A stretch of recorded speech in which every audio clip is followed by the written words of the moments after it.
Good evening, all. I welcome everyone to the last session of the day. I'm Deveshi, the session coordinator.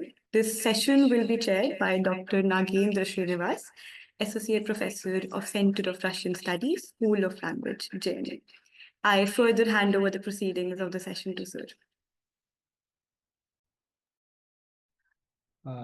Thank you, Deveshi, and very good afternoon to all the participants and speakers.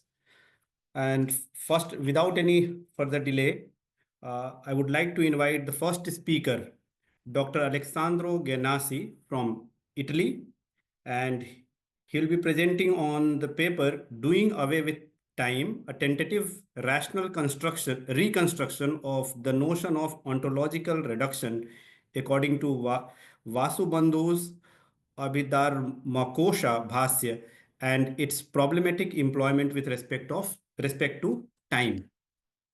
So, and I would like to remind all the speakers that you will be getting a maximum of 15 minutes each paper. So after 12 minutes, we'll be reminding you that your time is about to end. So please conclude. Okay, so Dr. Alessandro Ganassi. Yes, I'm here. Can you hear me? Yes. Okay, thank you for this introduction. I will now proceed to project my screen if I am able to do that. Please tell me if you're able to see my screen. Yes, we can see. Perfect. Okay, so my presentation will be about the Abhidharmakośa bhāṣya of Vasubandhu. I don't know to what extent my audience is acquainted with the text. Basically, we are talking about Buddhism, early Abhidharma, and the pre-Mahayana Vasubandhu. And in particular, what I would like to focus on is the following. I mean, the program I will follow is as this. In the first part of my presentation, I will discuss the role played by time in the Abhidharmakośa and its bhāṣya by Vasubandhu. And in particular, I will distinguish two types of assertions that refer to time in the text. Then I will consider a specific assertion. Throughout what follows, I will always refer to Pradhan's 1968 edition, which is this one. This assertion, which I will interpret as an operation of reduction of time, and I will qualify what I mean by this in what follows. I will also show then, if my interpretation is correct, that this assertion here is in conflict with the ones that I will have identified before. And then I will, if I'll have enough time, I will set out some general considerations of the basis of the interpretation I will have provided. So let us begin from time itself. If my survey is correct, it is possible to recognize at least two classes of assertions by the Vaibhashika referring to time. A first class of assertion consists of those that identify the mereological structure of time and its parts. And so there are assertions that basically establish a procedure, we could say, of abstract division of time itself. They identify the categories of parts of time. Now, the most important one is that of the kshanas, which are qualified as the ultimate limit, the pariyanta of time. So the parts that have no further parts and that are the last bound of the process of mereological division. And then the text also identifies a series of additional categories of parts, like the kshanas and the lavas, and well, I did not have enough space to depict all of them, so sorry for that.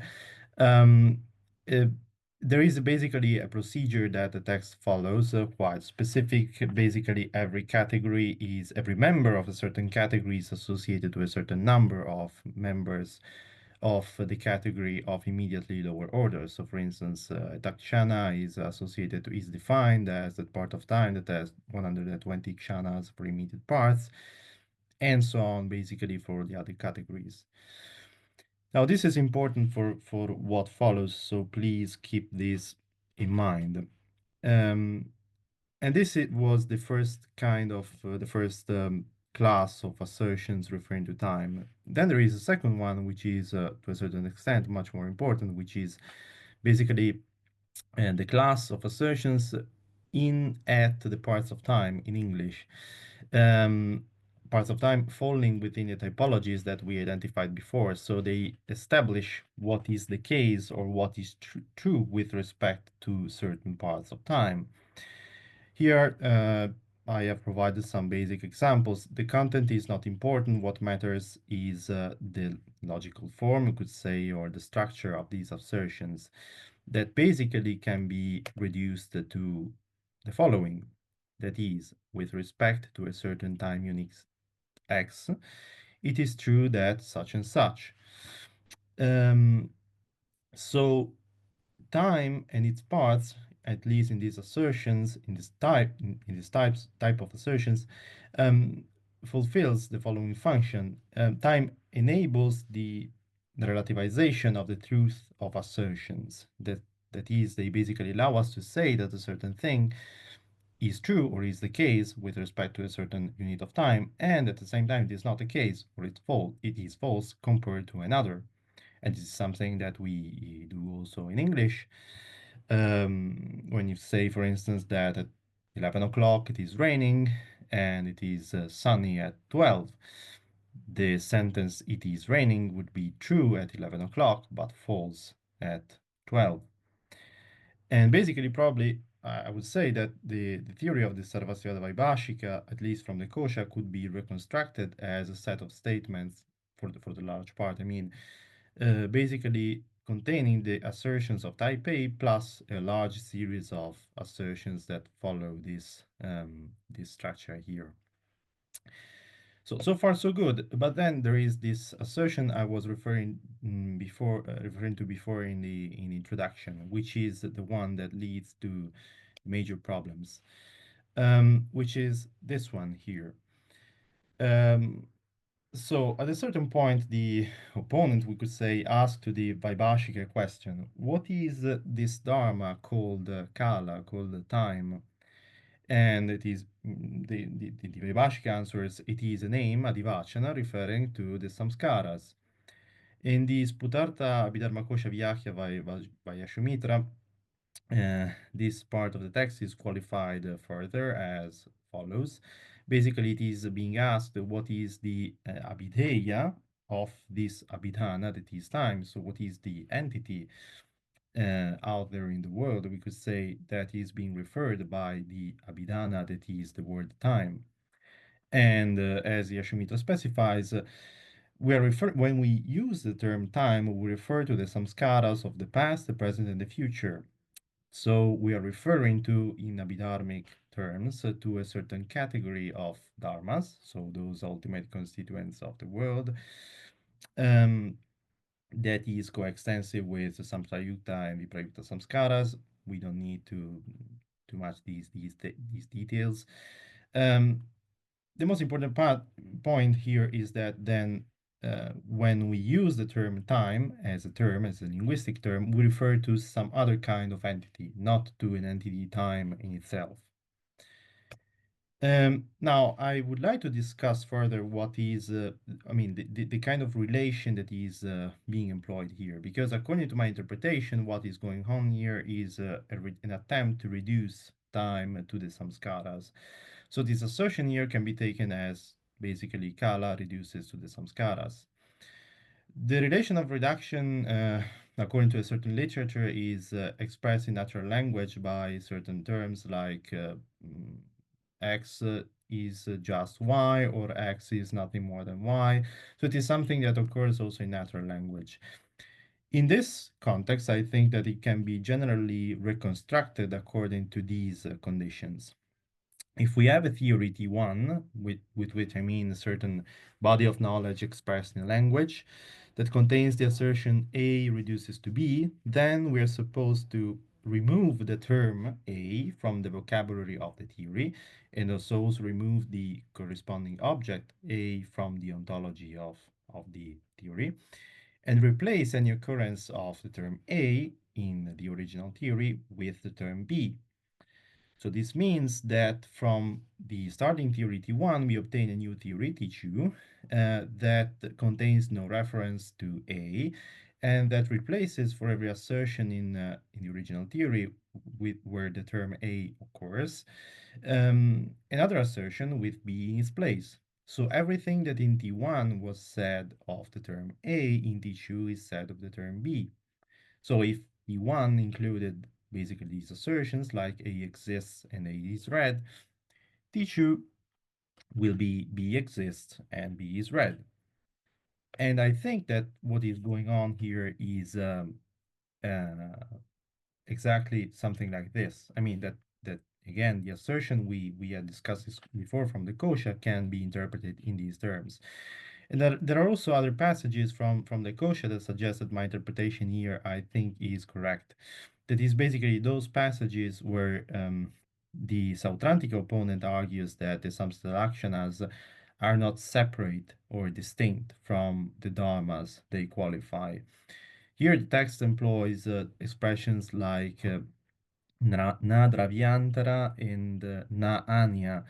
So they are not separate, not distinct, and with reference again to the samstalakshanas with respect to the samskritarmas. And if these expressions, again, expressions here can be interpreted as, again, operations of reduction, in this case of the samstalakshanas with respect to the samstadharmas, then it is interesting to see that the consequences that are predicted by bhāṣikas as following the assertions like 5 here, would correspond to the model that I have outlined here on the left. That we have just discussed. It is again everything that is said, that was originally said of the term to be reduced, now will be said in the new theory of the reducing term.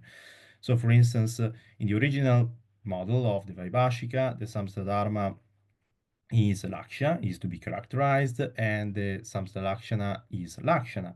Now, if the samstadharma is to be reduced, the samsthalakshana is to be reduced to the samstadharma, then again, everything that was said of the samsthalakshana should be said of samstadharma.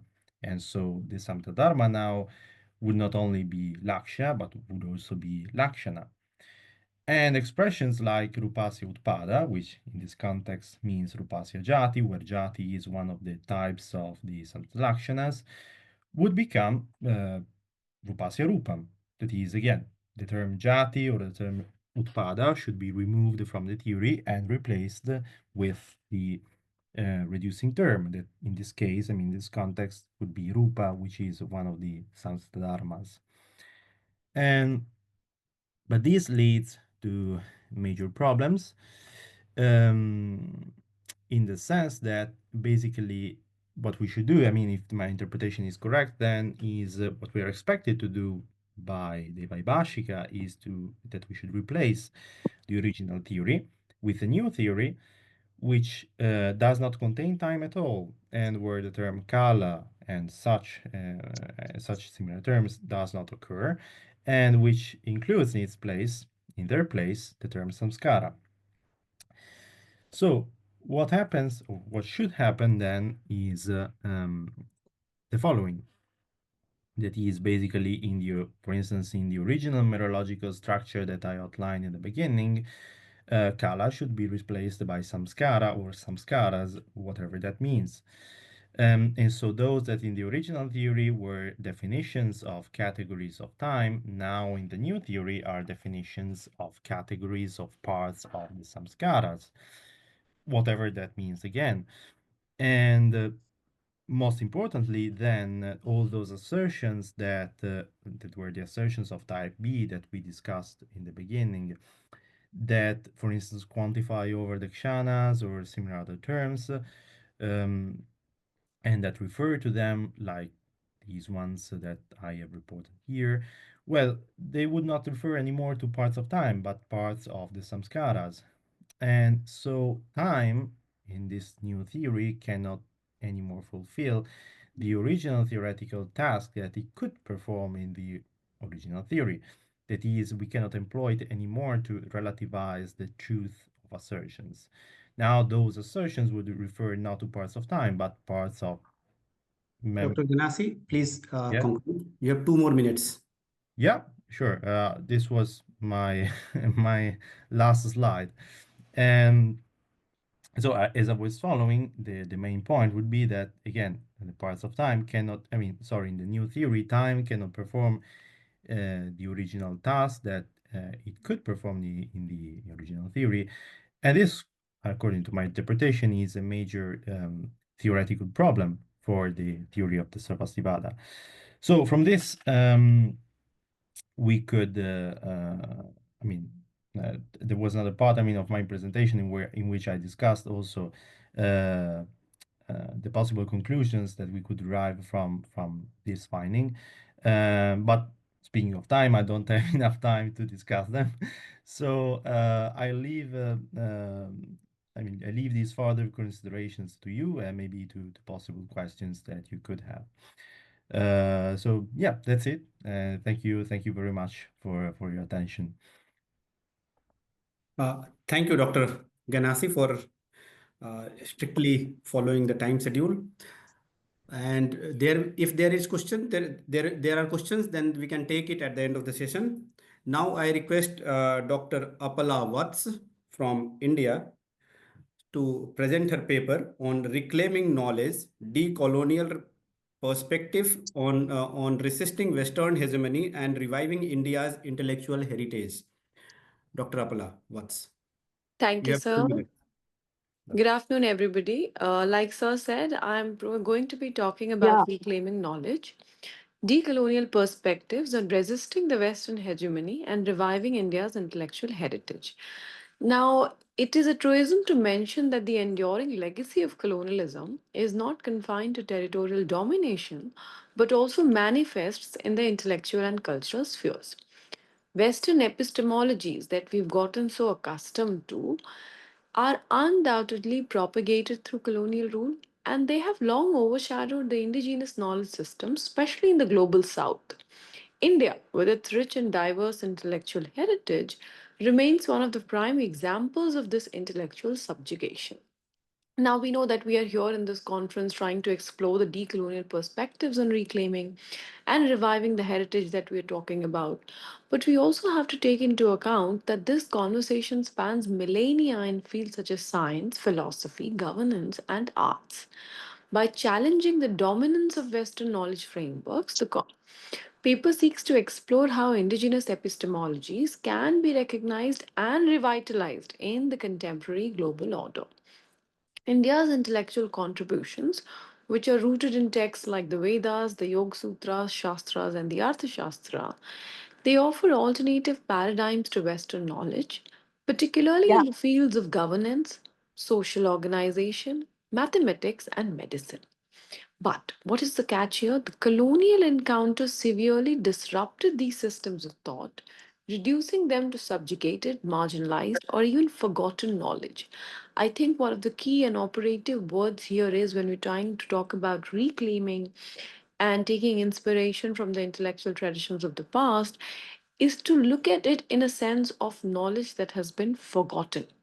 This intellectual erasure not only undercut India's capacity to shape its post colonial identity, but also stunted its intellectual evolution by elevating the Western forms of reasoning as the universal standard. The project of decolonization, therefore, requires not just political and economic liberation, but an epistemic awakening, one that should unearth, examine, and thereby revalidate India's intellectual traditions. What are the primary questions that we can answer in an enterprise like this? Firstly, how has colonialism historically marginalized and subordinated India's indigenous epistemologies in the fields of science, art, philosophy, and governance? What are the major barriers in challenging the Western epistemological hegemony? What role does cultural and intellectual decolonization play in addressing issues of national identity, social justice, and governance in the post colonial societies like India? The research objectives that this current paper seeks to fulfill are as follows. I want to explore the historical process by which colonialism disrupted and displaced India's indigenous knowledge systems, to analyze how the Western centric paradigm continues to dominate Indian academia, governance, and policies, to evaluate the contemporary efforts to revive and reintegrate the indigenous epistemologies into governance, society, and culture, like I said, and to facilitate a dialogue on how decolonization of knowledge can contribute to a broader global movement for epistemic pluralism and cultural equity. Let us briefly look at the theoretical frameworks that have been deployed here. So, the research is primarily grounded in decolonial theory and post-colonial thought, with a focus on the following theoretical strands.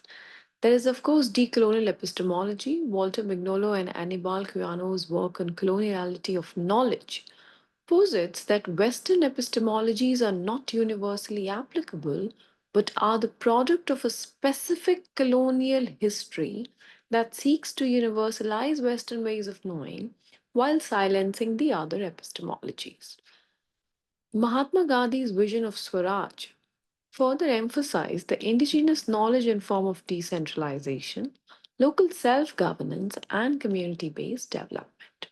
This theory of governance contrasts sharply with the Western centralized forms of statecraft and offers a framework for contemporary political renewal rooted in India's cultural and philosophical traditions. The third framework has been borrowed from Frantz Fanon's work on the psychological effects of colonialism and Said's concept of Orientalism. Although the researcher is aware that it has been widely discredited, there are still some valuable elements that can be borrowed from it. We are just trying to examine how colonialism's imposition of Western knowledge systems distorted India's cultural and intellectual identity. It must also be established at the outset that it is not really about the whole debate of whether India has been a superior tradition, whether traditions of erstwhile Bharat have been better than the other traditions. It is just that why were these indigenous systems not allowed to flourish in the light of day? The last framework has been borrowed from the works of Charles Taylor and Bhikkhu Parekh on the idea of multiculturalism. This provides a very easy lens through which to examine how the pluralism inherent in India's intellectual heritage can contribute to the global conversation about knowledge diversity and the inclusivity of different epistemologies. Throughout Indian history, the Indian indigenous knowledge systems have provided unique insights into governance, social organization, and ecological management. The Mughal Empire's integration of Persian and Indian knowledge in the fields of administration and military strategy, for example, shows a hybrid knowledge system that was later undermined by the colonial structures. In contemporary Indian cinema, some very popular and famous films like Lagan and Swadesh, they have served as vehicles for reclaiming these indigenous wisdom, depicting the grassroots knowledge in agriculture, governance, and rural development as essential tools for nation building. So, what is the primary point that the paper is trying to highlight and build upon? It is that decolonizing knowledge and reclaiming India's intellectual heritage is not merely an academic endeavor. We have to be very, very cautious that it can become a political endeavor too. But it is also a political, social, and cultural necessity. By re engaging with the indigenous epistemologies, India can redefine its place in the global intellectual landscape. And thereby, we can seek to inspire critical dialogue and generate actionable ideas for integrating India's vast intellectual legacy into the post colonial world. So, these are the showstopper arguments of my paper. I'd be very happy to take some questions at the end of the session. Thank you. Thank you, Dr. Watts, for concluding before time. And so we'll go to the next paper from Spain, Dr. Emilio García Buendía. And you'll be presenting on human emotions, Bharatamuni in dialogue with the West.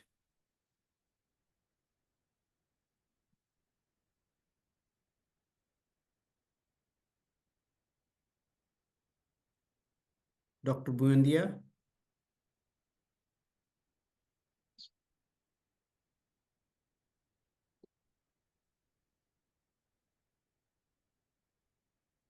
Session coordinator, please see whether he is there or not.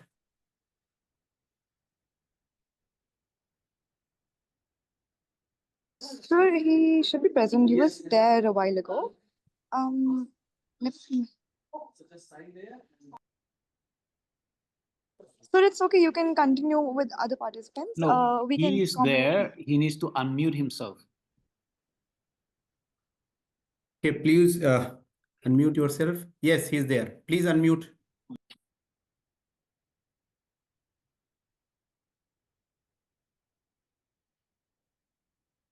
Please allow him to unmute.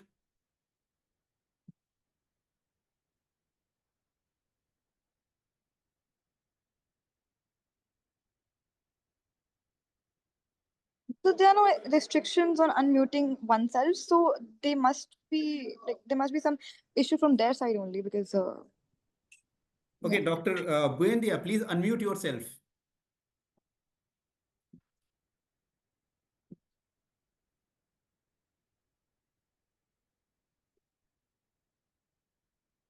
Is there any possibility that the host can unmute him?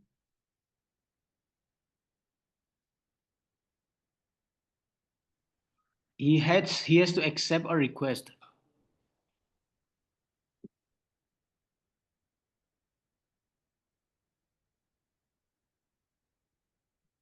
Dr. Buendía, are you getting it? You please unmute yourself so that we can hear you.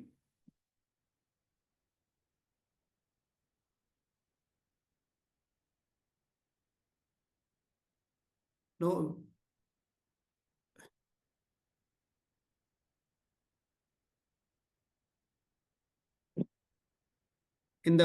At the bottom left corner, there is an unmute sign. No. Okay, please sort it out. Till that time, we'll go to the next speaker and then we'll come back to, after the next speaker, will come back to Dr. Buendía so that he can sort it out by that time. So next speaker is our Dr. Sharmin Rezowana from Bangladesh. And she'll be speaking on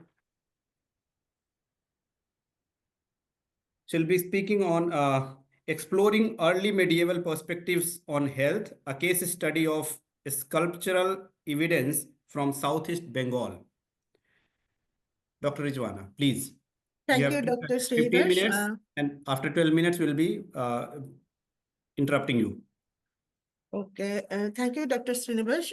Is my slide visible and am I audible?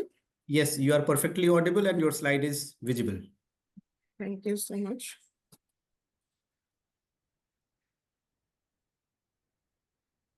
As you see my title, today I am going to discuss about the one of the oldest traditional medical knowledge system of India, that is which is reflected on the sculptural art.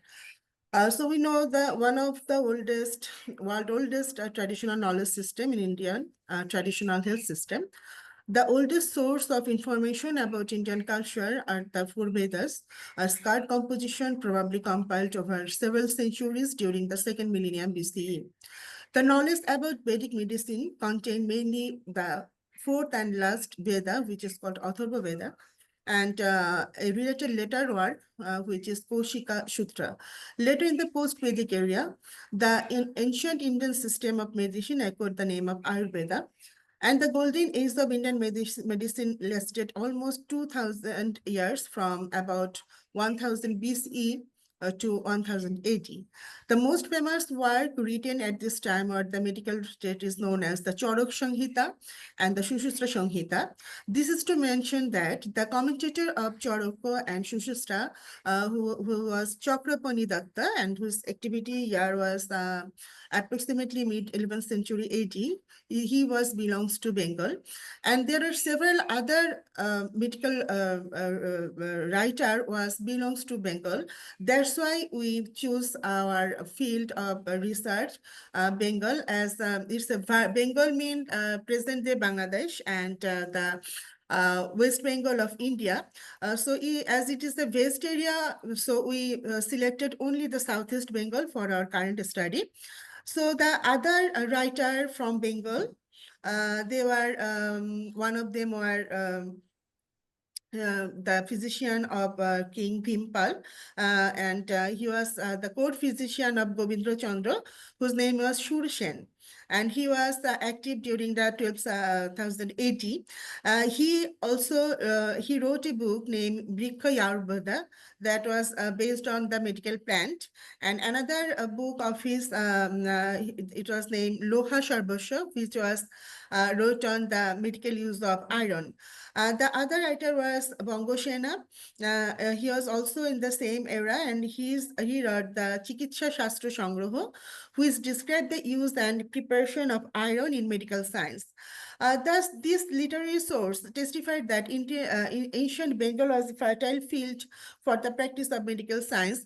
Besides, in that time, there are we got to know from the travel account from several Chinese travelers who got to know that the Buddhist Bihara of that time, who is not only a center of religious practice only, they also study in this Bihara the astronomy, math, astrology, and of course the medical science. So it's proved that Bengal is a fertile field of the study of medical science in that time. And this traditional medical knowledge, which not only we find in the literary source, this knowledge is also reflected in the archaeological data and the iconographic data also. So in this paper, and as it is a very short time, I just want to show you some iconographical data from which we get through the knowledge of medical practice and some medical plant of this early medieval period in India as well as Southeast Bengal. So first, I want to discuss about some source about the child birth practice and the midwife practice in ancient Bengal. So childbirth is an enduring subject for human society and plays an important role. The concept of pregnancy and childbirth has turned into an object of study within manifold discipline ranging from past inquiries and humanities to natural science. Almost all the early texts of anatomy and medicine have detailed description of psychology of reproduction, complication during pregnancy, management of labor pain, and care of pregnant women, and so on. They also describe various realms of midwifery. In Indian subcontinent, the Sushruta Samhita and Charab Samhita give detailed description on midwifery and the childbirth process. Here is some of the early representation of pregnant women and the childbirth process. If we go back the early time, I mean the prehistoric time, we have several representation of mother goddess, and it is controversy, but many scholars thought that it is the representation of pregnant women. And the later period, we have several popular subjects in art related to the birth of Jesus Christ and Gautam Buddha and Krishna. But the interesting fact that in this depiction, the mother figure was never represented as a pregnant woman and the birth giving process show obscurely. But there are some interesting depiction in the early medieval period, that means from the 10th century to 12th century AD. And we have several representation of pregnant women giving birth in a standing position with the help of midwives are found in the temple of some South India. Here is an example from the Amritashar temple. And another also standing position give birth. This is also from the South India, but from Bengal, it is very interesting feature here. We have several representation of giving childbirth in kneeling position. Here are two beautiful plaques. These are from the Shalban Vihara. Shalban Vihara is the early medieval Buddhist temple, which belongs to 8th century AD.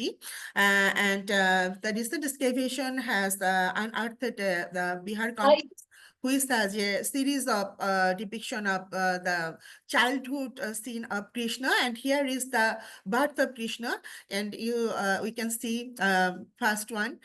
Here is the midwife, and the mother is the squatting position. And second one, the baby Krishna has already born.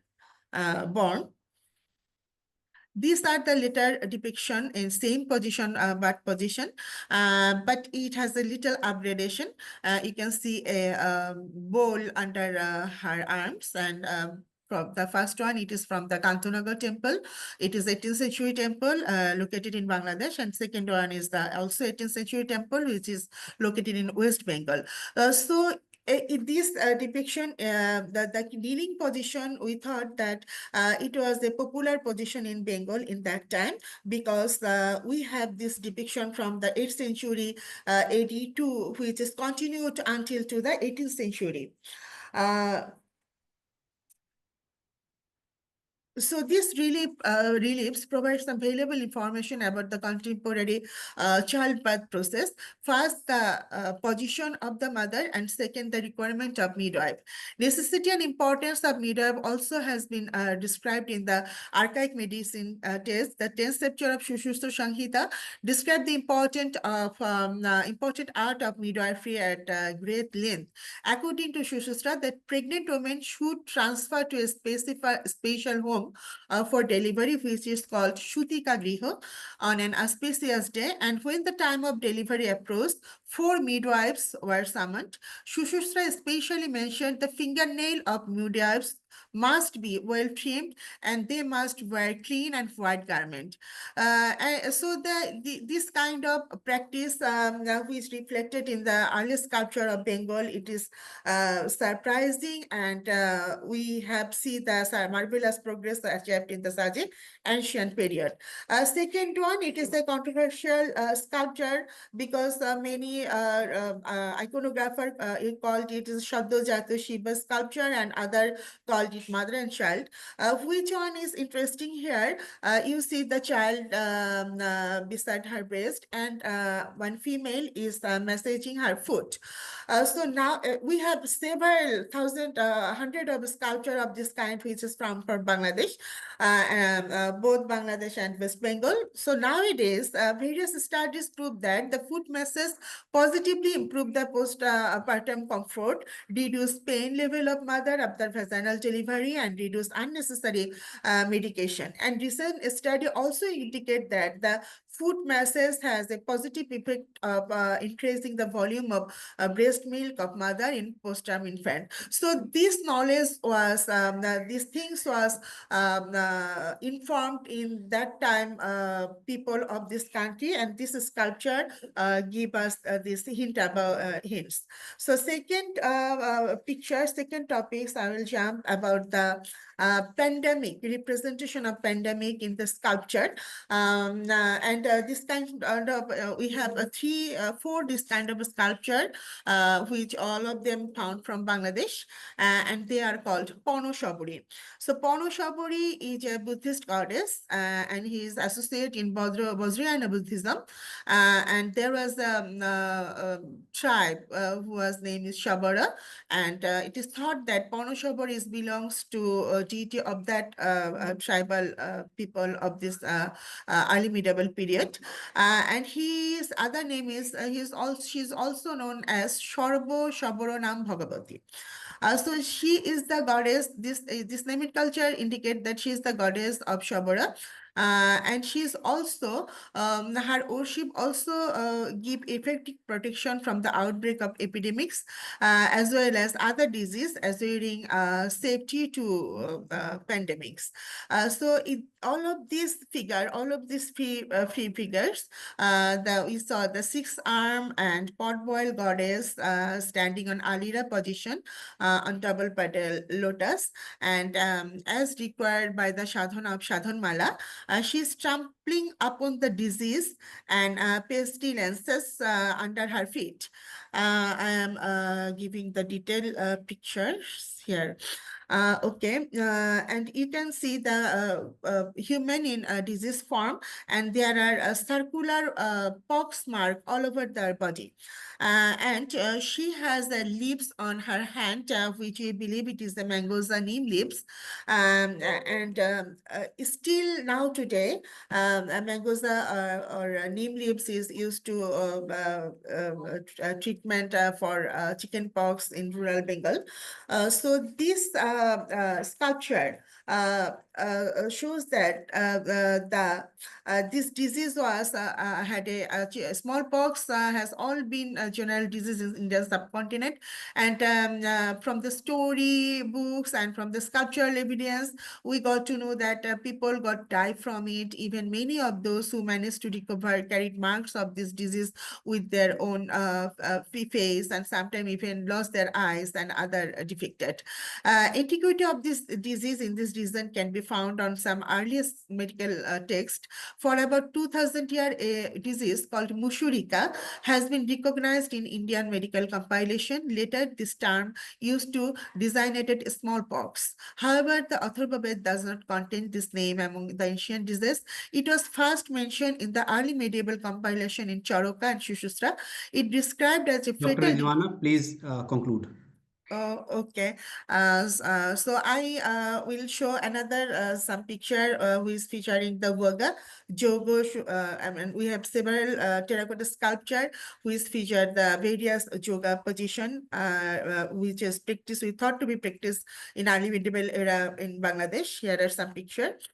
And we have various medical plan, which is one of them is Ashoka, the Oshotho, Padma, Nilotpal, Arjuna, Padam, banana, date, and about siege tree, mango, even radish, and sitafal or so this literary this information shows that we have a strong evidence of literary and archaeological and iconographical evidence of traditional medical knowledge in this subcontinent. However, due to lack of documentation of traditional knowledge, patents are frequently given to people who are not traditionally owner of this right. Traditional medical knowledge this climbed to the top of international agenda as a result of these challenges. So the overall scenario need to be documented and digitization of the traditional knowledge related literature and evidence, and our project is a very fast step of documentation of this kind of sculptural evidence of this part of India. So thank you very much for listening me. Thank you, Dr. Rezowana, for such an interesting presentation. Due to paucity of time, we could not hear the whole of your presentation. But still, if there are questions, we can take it at the end. Now, the next presentation is from Thailand, and it is by Dr. Saran Seobansantsuongse. Please pardon me if I have mispronounced your name. And your paper is on the swing ceremony, Puranic symbolism, political ideology, and royal legitimacy in Thai culture. So, Dr. Saran. Yes, good afternoon. You can hear me well? Just testing. Yes, we can hear you and we can see your presentation very well. Please go Okay, ahead. thank you. So I have a lot of slides. So since we have a limited time, I may, cross over some slides. I'll try to be quick but concise. Yes. So, okay. So I'm just going to read a brief research question quickly so that you can get what it is. So what is the origin of the swing ceremony? How was it introduced to Thailand, or Siam, that it used to be called?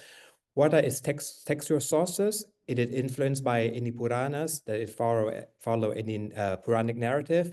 And what is significance in Thai culture? So before we go on, let us see the facts. Okay, the swing, as you see in the screen, is located at the very center of Bangkok It was built by King Rama I of this present dynasty, the Jakarta dynasty, in 1784.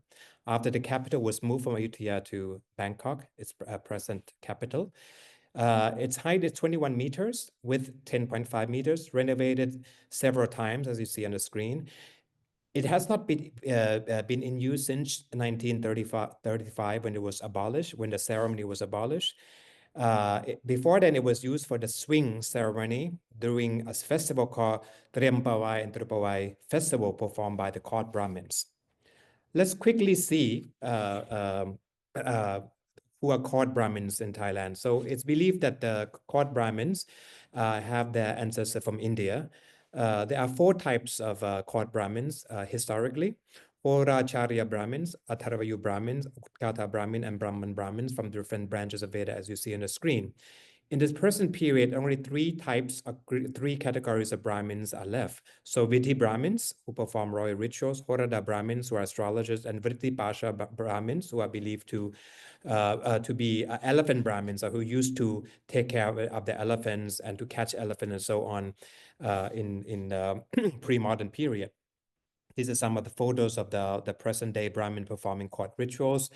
Now, what are the Triampavai Tirupavai festival in Thailand? So Triampavai Tirupavai is actually the name of the South Indian text of the Shaiva and Vaishnava text called Triampavai, Tirupampavai, or Tirupavai. Okay, so Tirupampavai is a Shaiva text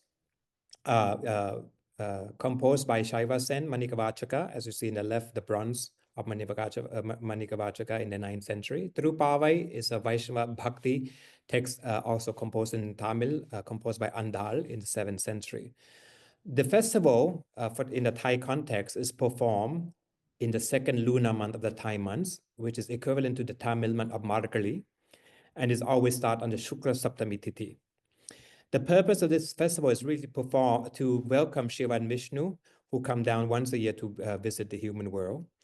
Is it a 10-day festival? 7 days is celebrated for Shiva, and the rest is celebrated for Vishnu. So the Shukla Saptami to the Krishna after Amavasya Pratama is for Shiva, and from the Krishna Paksha Pratama to the Panchami is celebrated for Vishnu. And the whole festival is started by the opening the gate of Shivalaya Kailasha, and there's a particular hymn from Tiruvenpavai that's chanted during this time. Beside the Tiruvenpavai, different chants from Tirupurai and Shiva Panchakshara Stotram and Arthanarishvara Stotram is also chanted. This is the manuscript that contained these hymns, and you can see that there is a special script called a Thai Grantha. It's a Grantha script which looks like Tamil, but it's not quite Tamil. It's a mixture between Old Thai and Pallava script, and even the modern Tamil script mixed in there, and only the Brahmins can read this script.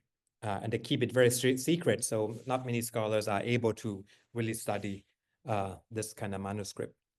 So I'm not gonna pass on this slide because it's just summarize what the Tiruvenpavai Tirupavai are, so you can look at it later.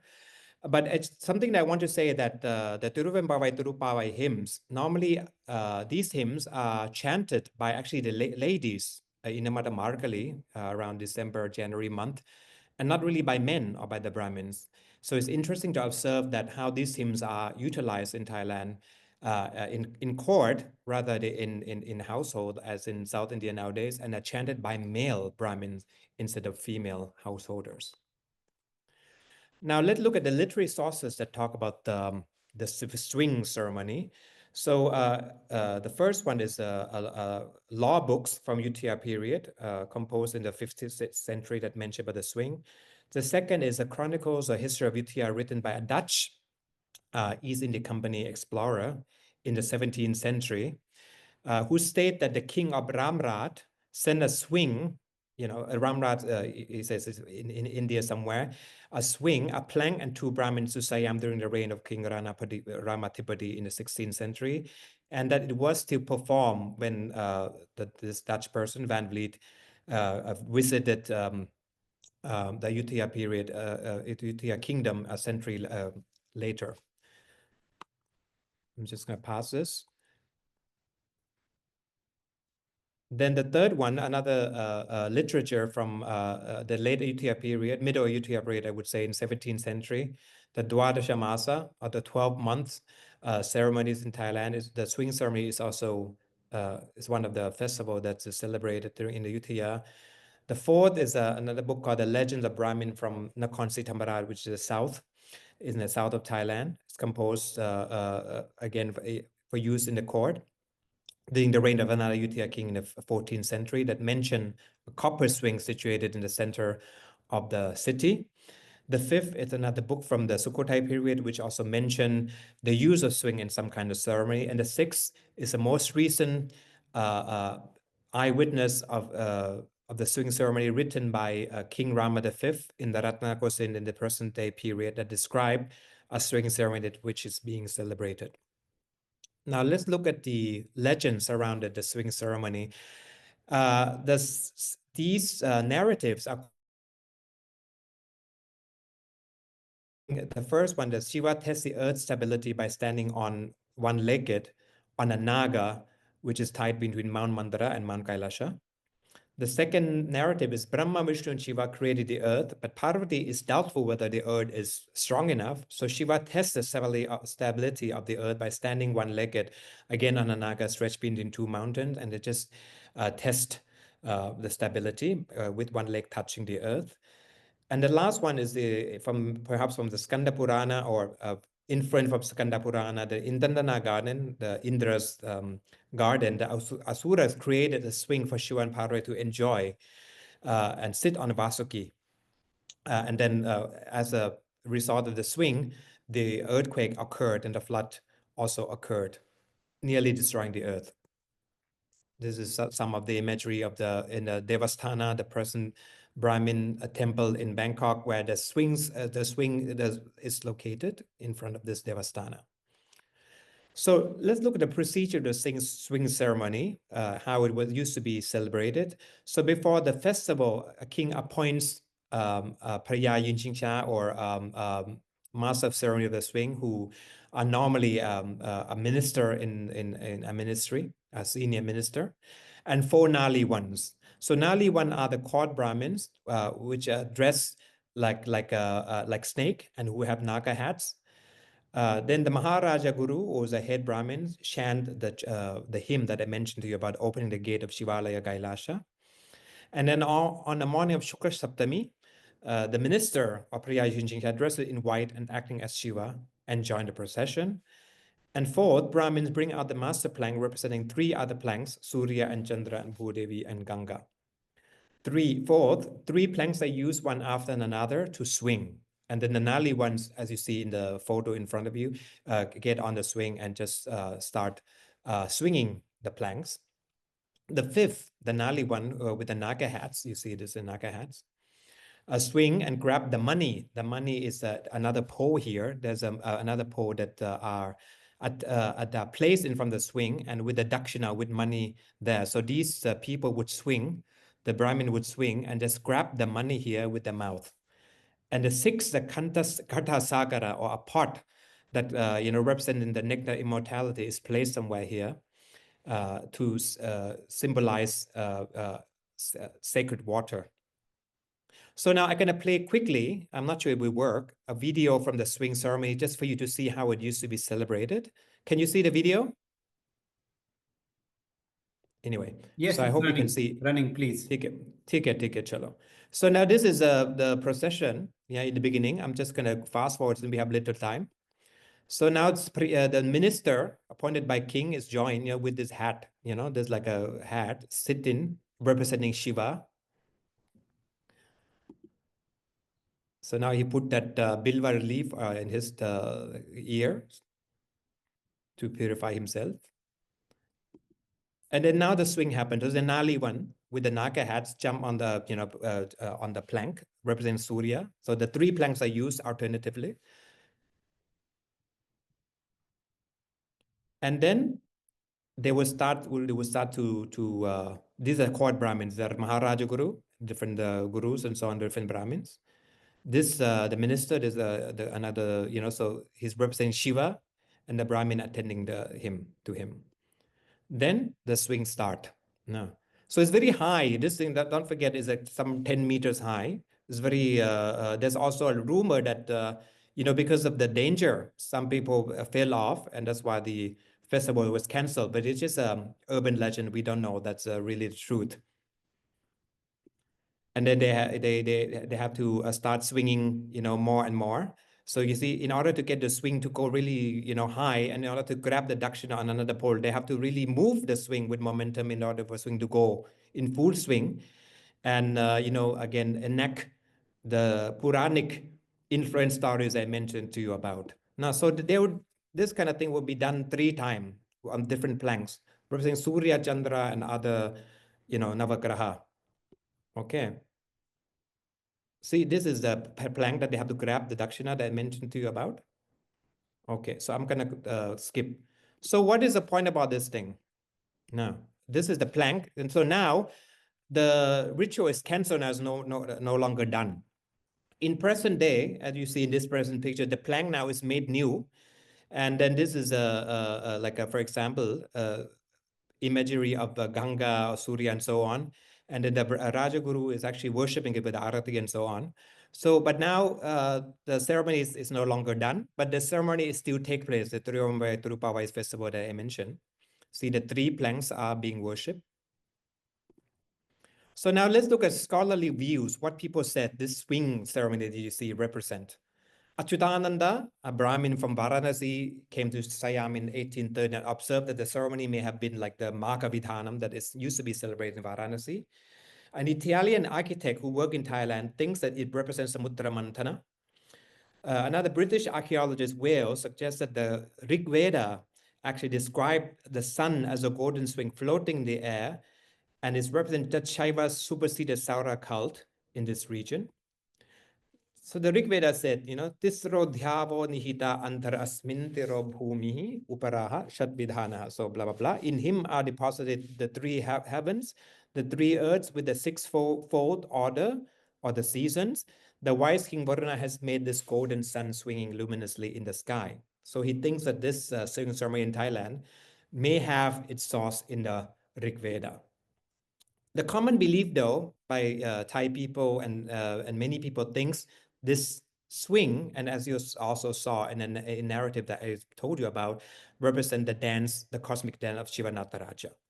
And it may be connected to the South Indian temple of Chidambaram. It's also interesting to observe that the Rajaguru himself believed that his lineage hailed from Chidambaram in South India, because as you may know, there's a lot of South Indian connection with Southeast Asia.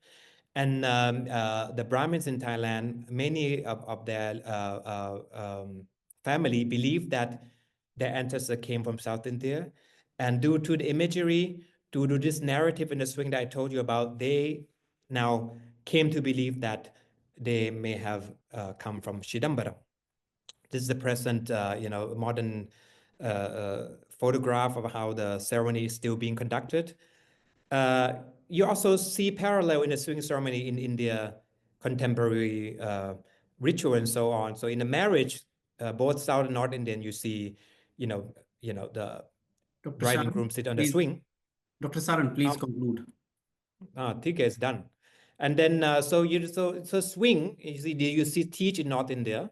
So the swing in general represent prosperity, fertility, creation, and so on.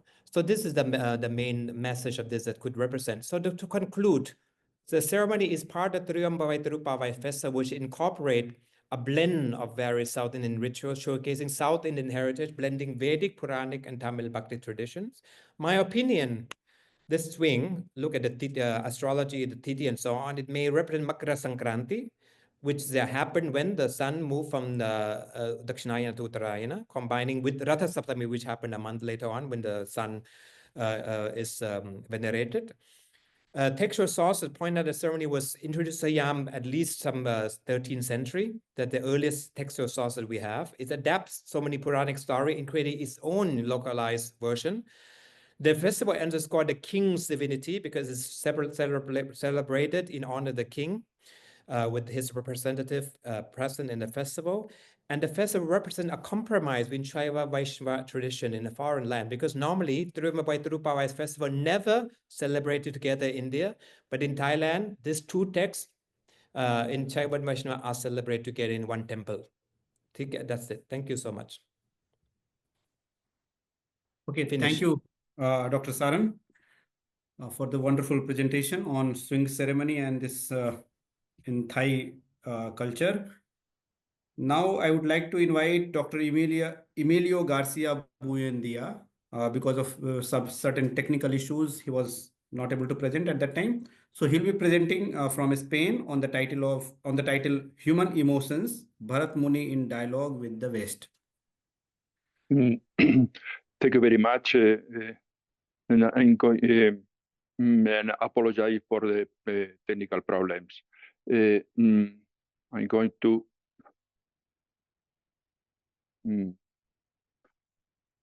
well.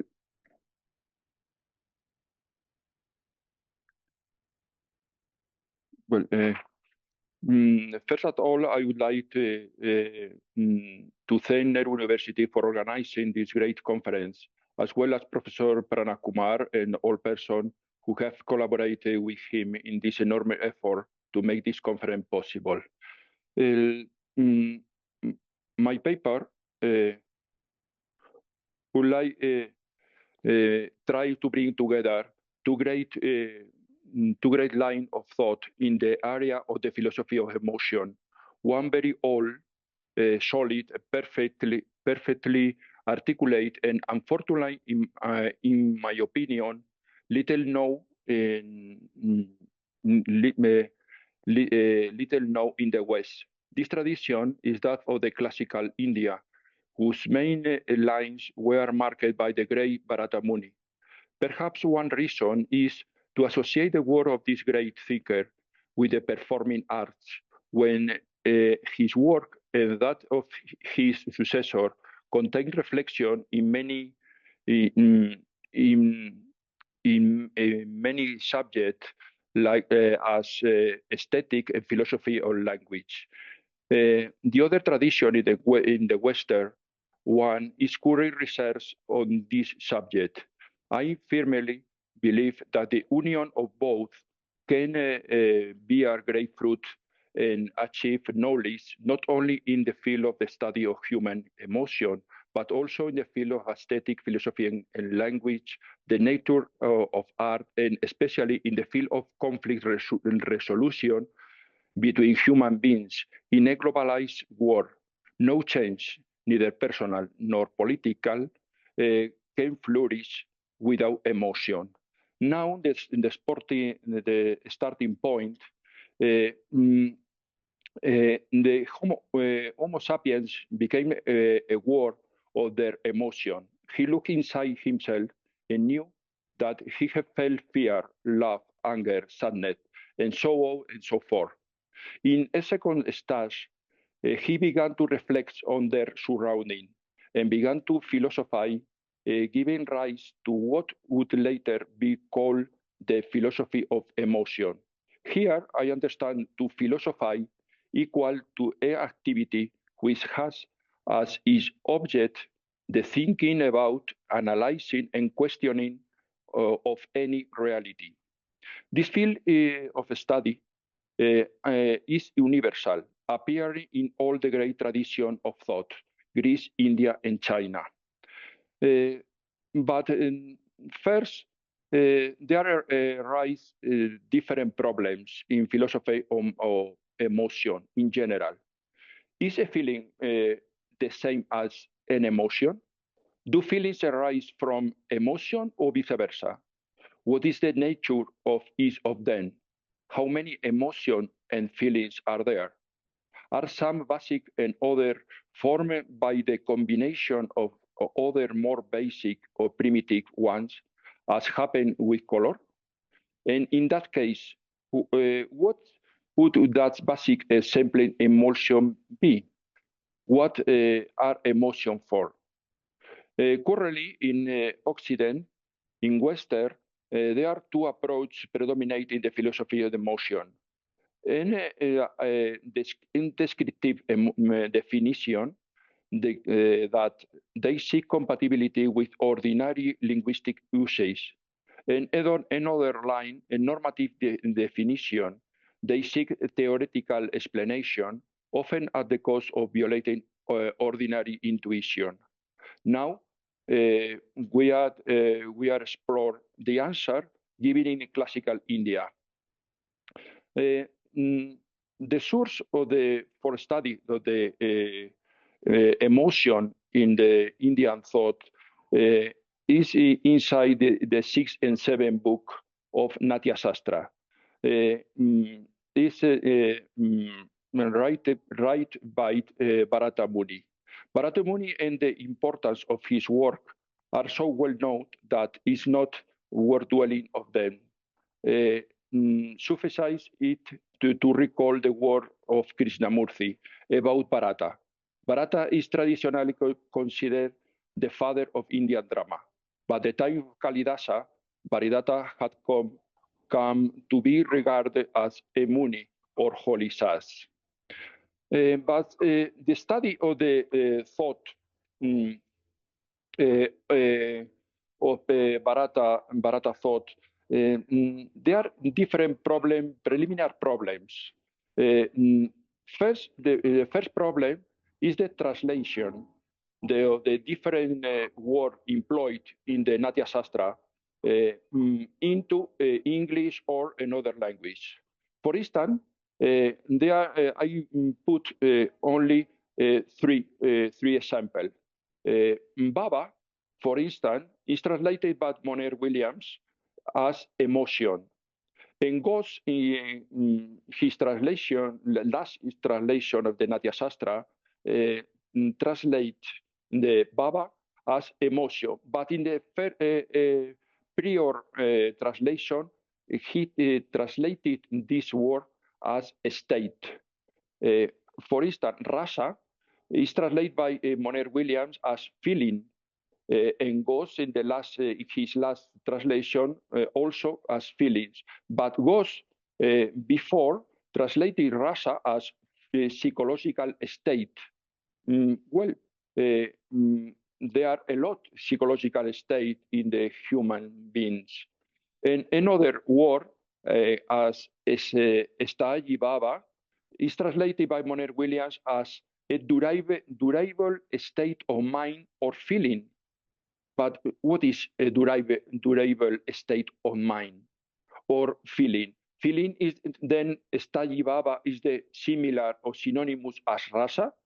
Ghosh translate also Estayi Baba as durable psychological state.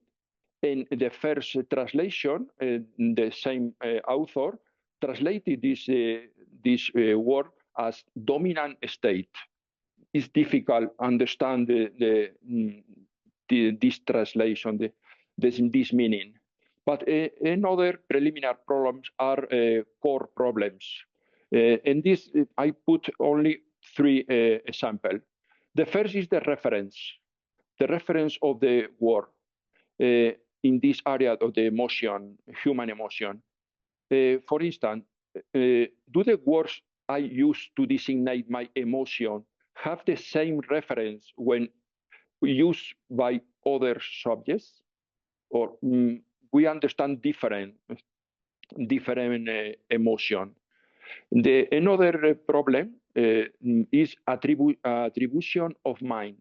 When someone tells me that he feels fear, I believe that his emotion of fear is the same fear that I sometimes feel, but that is a belief without justification. I cannot see inside another minds. And the last core problem is the cultural versus the nature.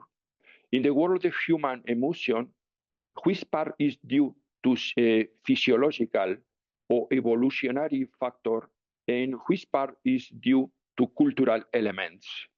Well, now I'm going to expose as Bharata show all the human emotion. system. I reorganize the propose of Bharata and divide in two big kinds.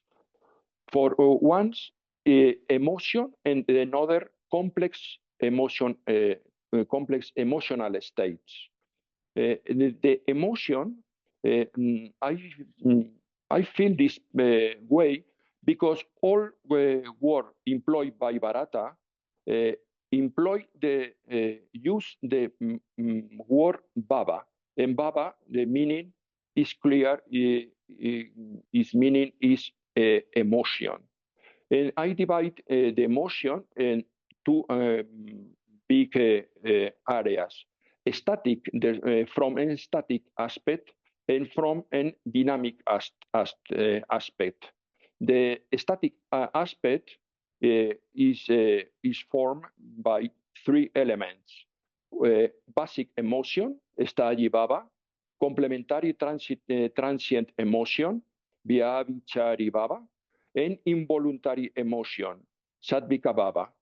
And the dynamic aspect have two elements: triggers or vibhavas, and effect or consequence, anubhavas. Now I'm going to quickly show each element. Basic emotion, the sthayi bhava. I would like to focus the attention about this basic emotion, the sthayi bhava. From a philological point of view, sthayi bhava is a compound from two words, sthayi and bhava. In its translation, basic or permanent emotion. The word sthayi is related with the verbal root sthaha, which meaning is to stand firmly, to stay, remain, continue in any condition or action, and bhava emotion. Then the meaning of sthayi bhava, from a literal point of view, is the basic or permanent emotion. Using the metaphor as a piano, they could be the string of a piano. Bharata showed these basic emotion are 8. The significance of the basic emotion, in my opinion, are very, very important because they are an authentic natural class existing in every individual of human species, providing us the universality of emotional Dr. patterns. Buendía, may I request Yes? you to please conclude? Well,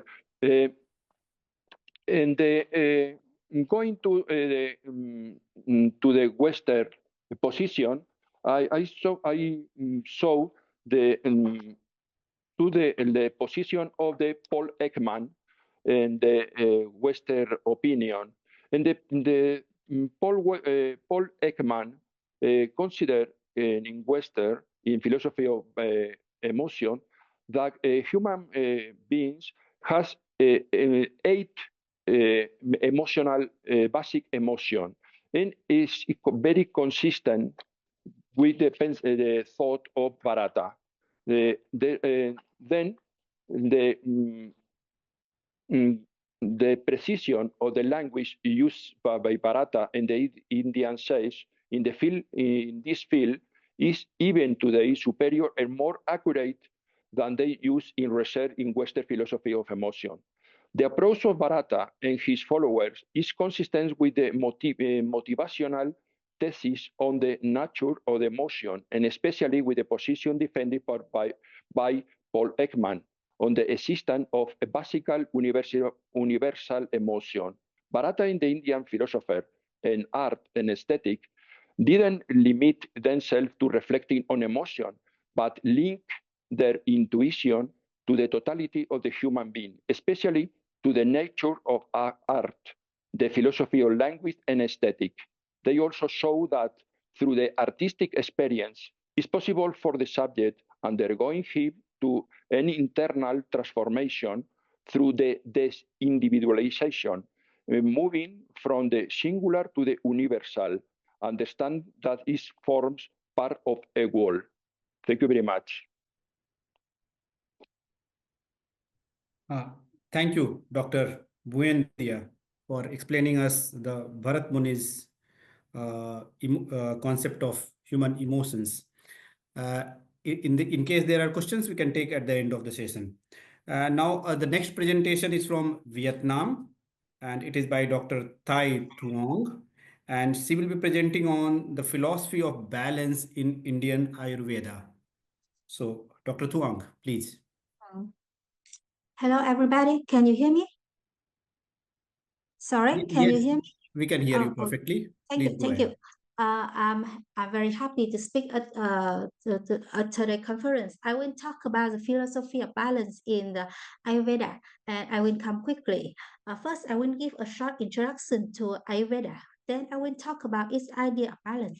I will also explain that Ayurveda treatment mainly works by restoring balance. After that, I will discuss why this idea of balance is valuable. Finally, to give a deeper view, I will briefly compare Ayurveda traditional Chinese medicine and modern Western medicines. Oh, sorry, I forgot to open my my slide.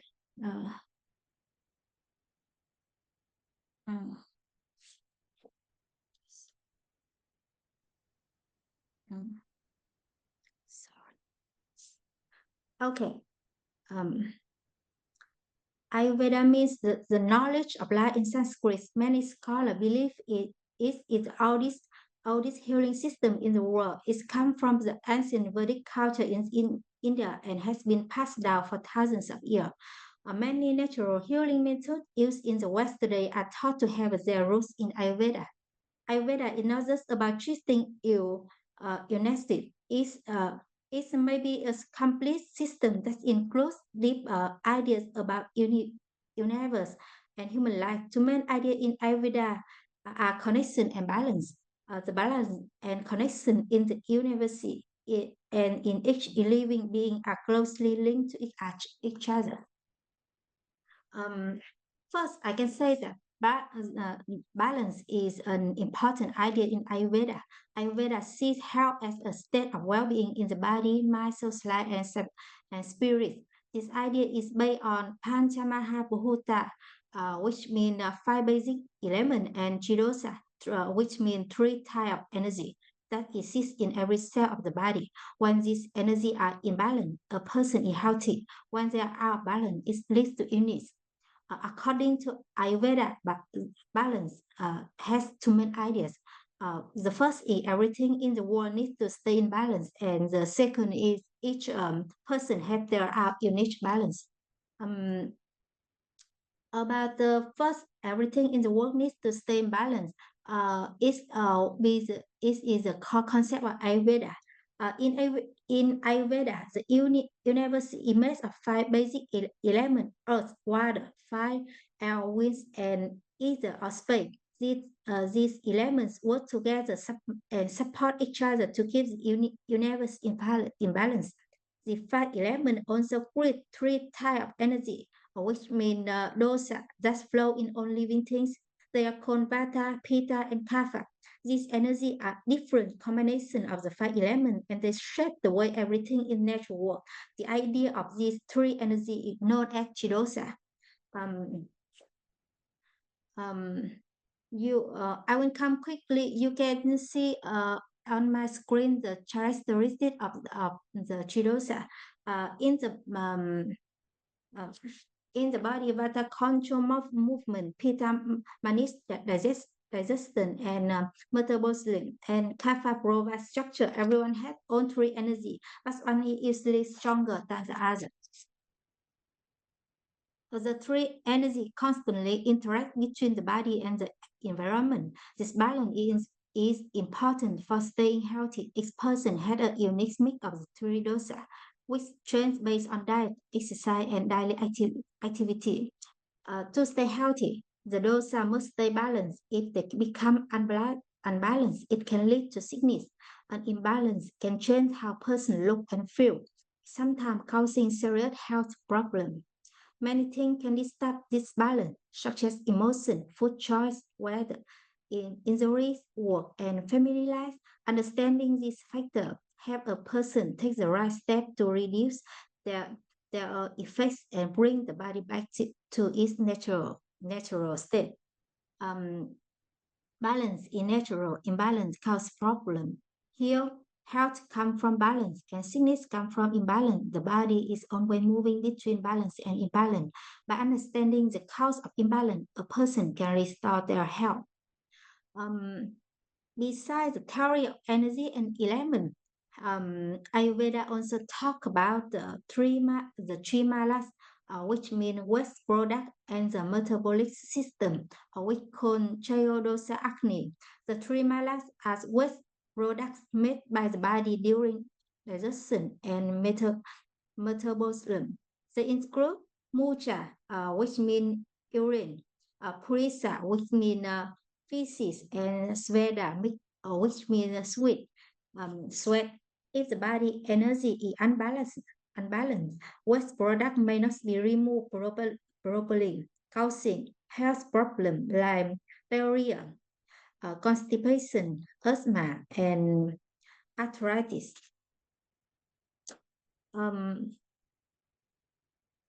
About the second, each person has unique natural balance. Just like fingerprint, everyone has their own energy pattern, a mix of physical, mental, and emotional traits that makes them different. This unique balance is formed before birth and stays mostly the same throughout life. Based on this idea, Ayurveda introduced Prakriti, which refers to a person's natural body structure and balance.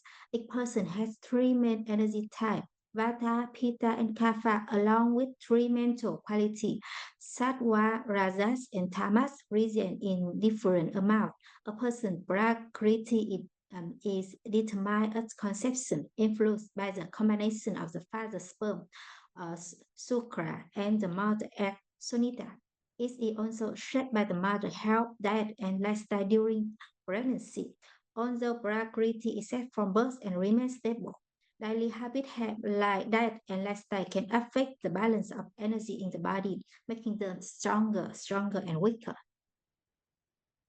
You can see the characteristics of typical human type on my screen. In Ayurveda, staying healthy means keeping chidosa in balance.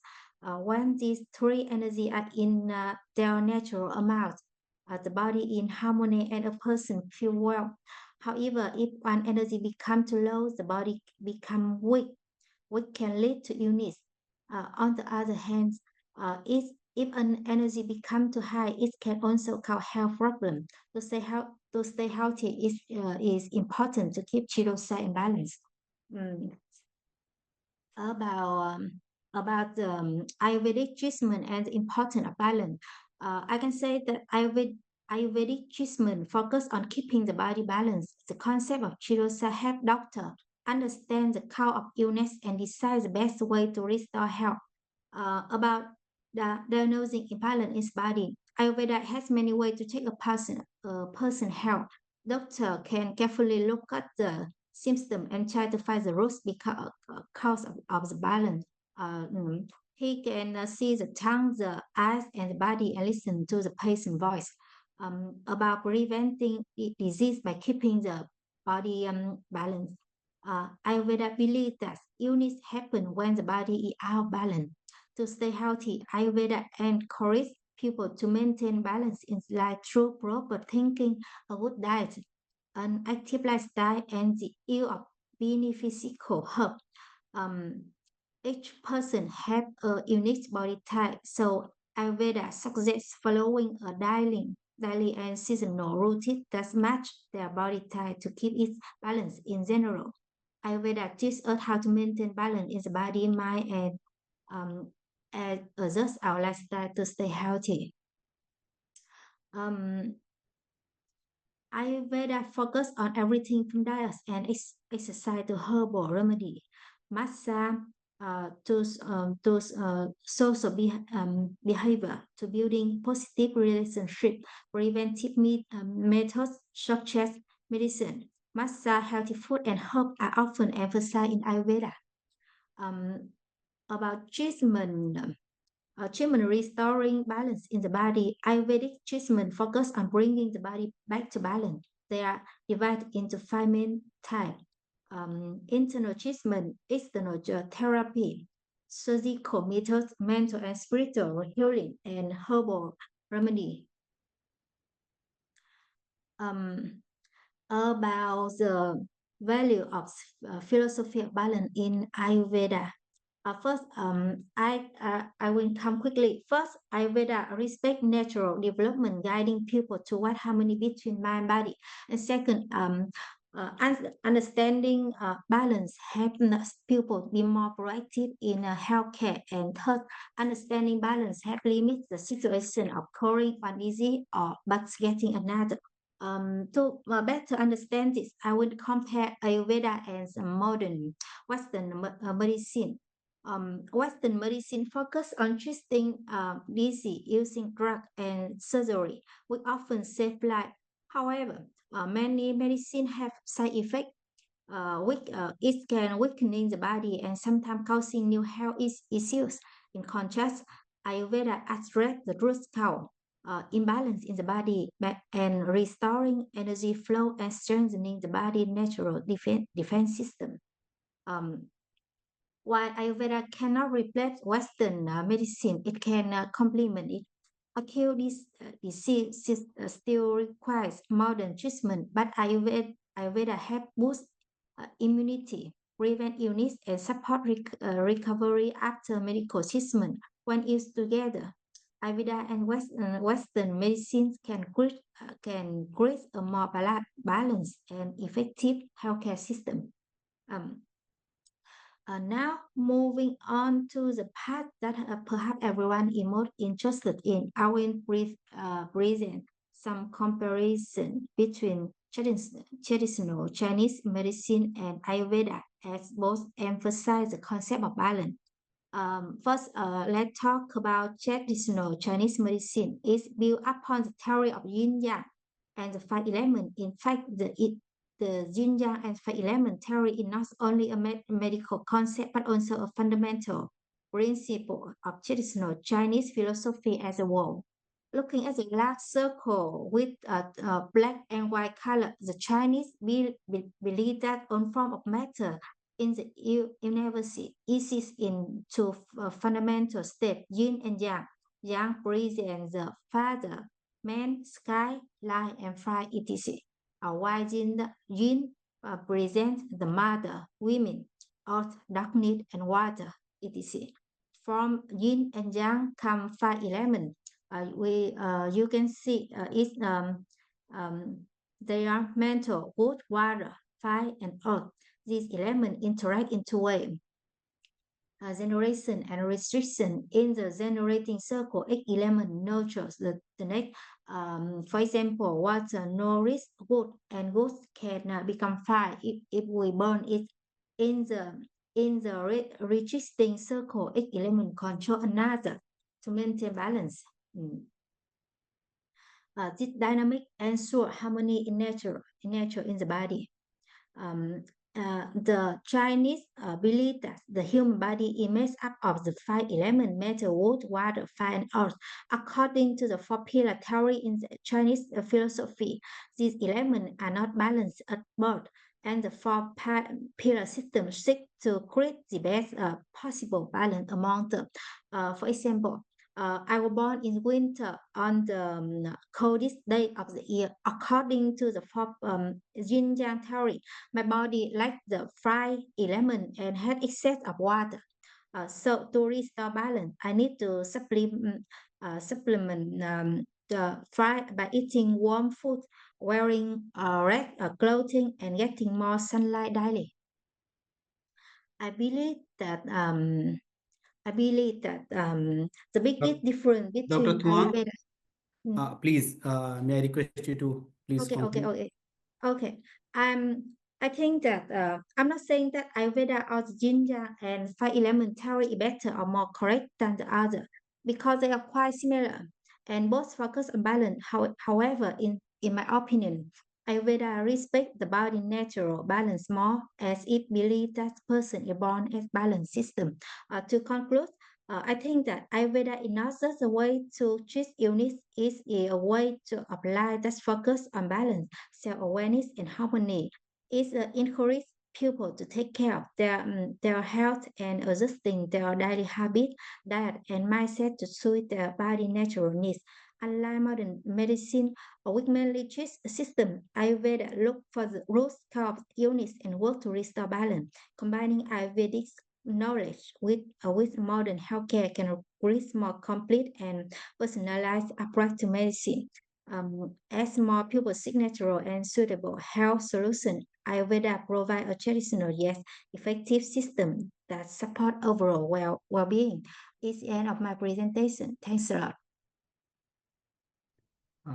Thank you, Dr. Thuong, for this wonderful presentation on Indian Ayurveda and the balance system, its balance system. Now, may I request the next speaker from France, Dr. Marie Horatius, and you will be presenting on contemporary impact of Indian philosophies in a global context, mixing culture, the example of Auroville. Please. I'm here, just waiting for the screen to. You can hear me, huh? Yes, we can hear you. Can you hear me? Your voice is clear, please. Yeah, the screen is not mine, huh? You just please change the screen. You have to log out. Whatever. As one of the last speakers, I would like to warmly thank the University of Delhi and the organizer for this invitation. This was 2 exciting days, very diverse with each topics. Thank you. As well for giving us a passionate worldview of the influence of Bharat in the world. I have emphasized with many of your arguments and your optimistic vision for the future. Thank you all for that. So I'm Dr. Horatius Marie. I'm specialized in Utopia. I'm on the community of Auroville. My title is Contemporary India, Impact of Indian Philosophy in the Global Context, Mixing Culture, the example of Auroville. And you can't see me, but that's okay for you. Just like Mrs. Thuong, can you just stop your screen? Whatever. Okay. Understanding the impact of Indian philosophy in a globalized world requires a re-examination of historical narratives and cultural exchanges. 19th century Orientalism played a decisive role in shaping the Western image of India and other Eastern cultures. This constriction. Sorry to interrupt, but the screen of Dr. Thai Thuong is still on. So, can you please stop the screen share of Thai Thuong so that Marie can share hers? Dr. Thuong, please stop your screen sharing. That's okay, no worry. You still can hear me? I just take out the... We can hear you. Please go ahead. Now Okay. It's fine. We can see you also on the screen. Please go ahead. Hello. Hi. So this constriction, blinding fascination with often simplistic exotism was shaped by representation filtered through a colonial lens. It served to maintain a cultural hierarchy where Eastern knowledge system was systematically perceived as inferior, detached from modernity. This reductive vision was not merely an external imposition, it also influenced internal discourses within colonized society as studied by Edward Said. Indian intellectual figures such as Swami Vivekananda, Rabindranath Tagore, Sri Aurobindo, or later Mahatma Gandhi actively resisted these narratives. Their work aimed at reaffirming the depth and sophistication of Indian philosophical and spiritual traditions, demonstrating their capacity to stand alongside dominant Western thoughts. You can remember the Vivekananda famous speech in the Chicago Congress in 1893, where he encapsulates this perspective. As the different streams having their sources in different places, all mingle their water in the sea. So, O Lord, the different paths which man takes all lead to thee. This vision of multiple philosophical and spiritual paths converging toward a common goal reaffirm India as a crossroad of wisdom, an intellectual and spiritual hub capable of engaging with rather than being subordinated to Western tradition.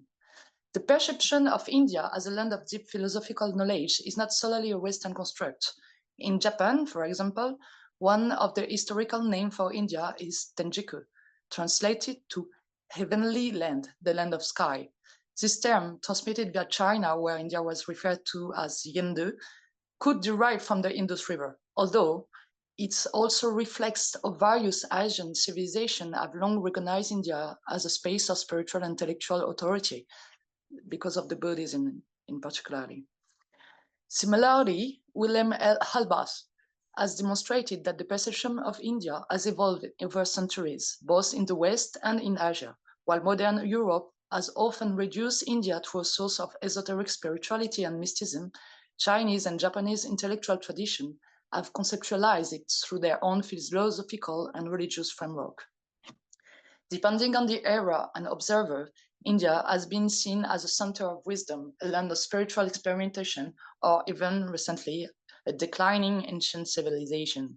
This varied representation highlights the fact that India and other countries, may I say, has never been a fixed entity, but rather a space of continuous reinterpretation, reflecting the concern and projection of those who study it.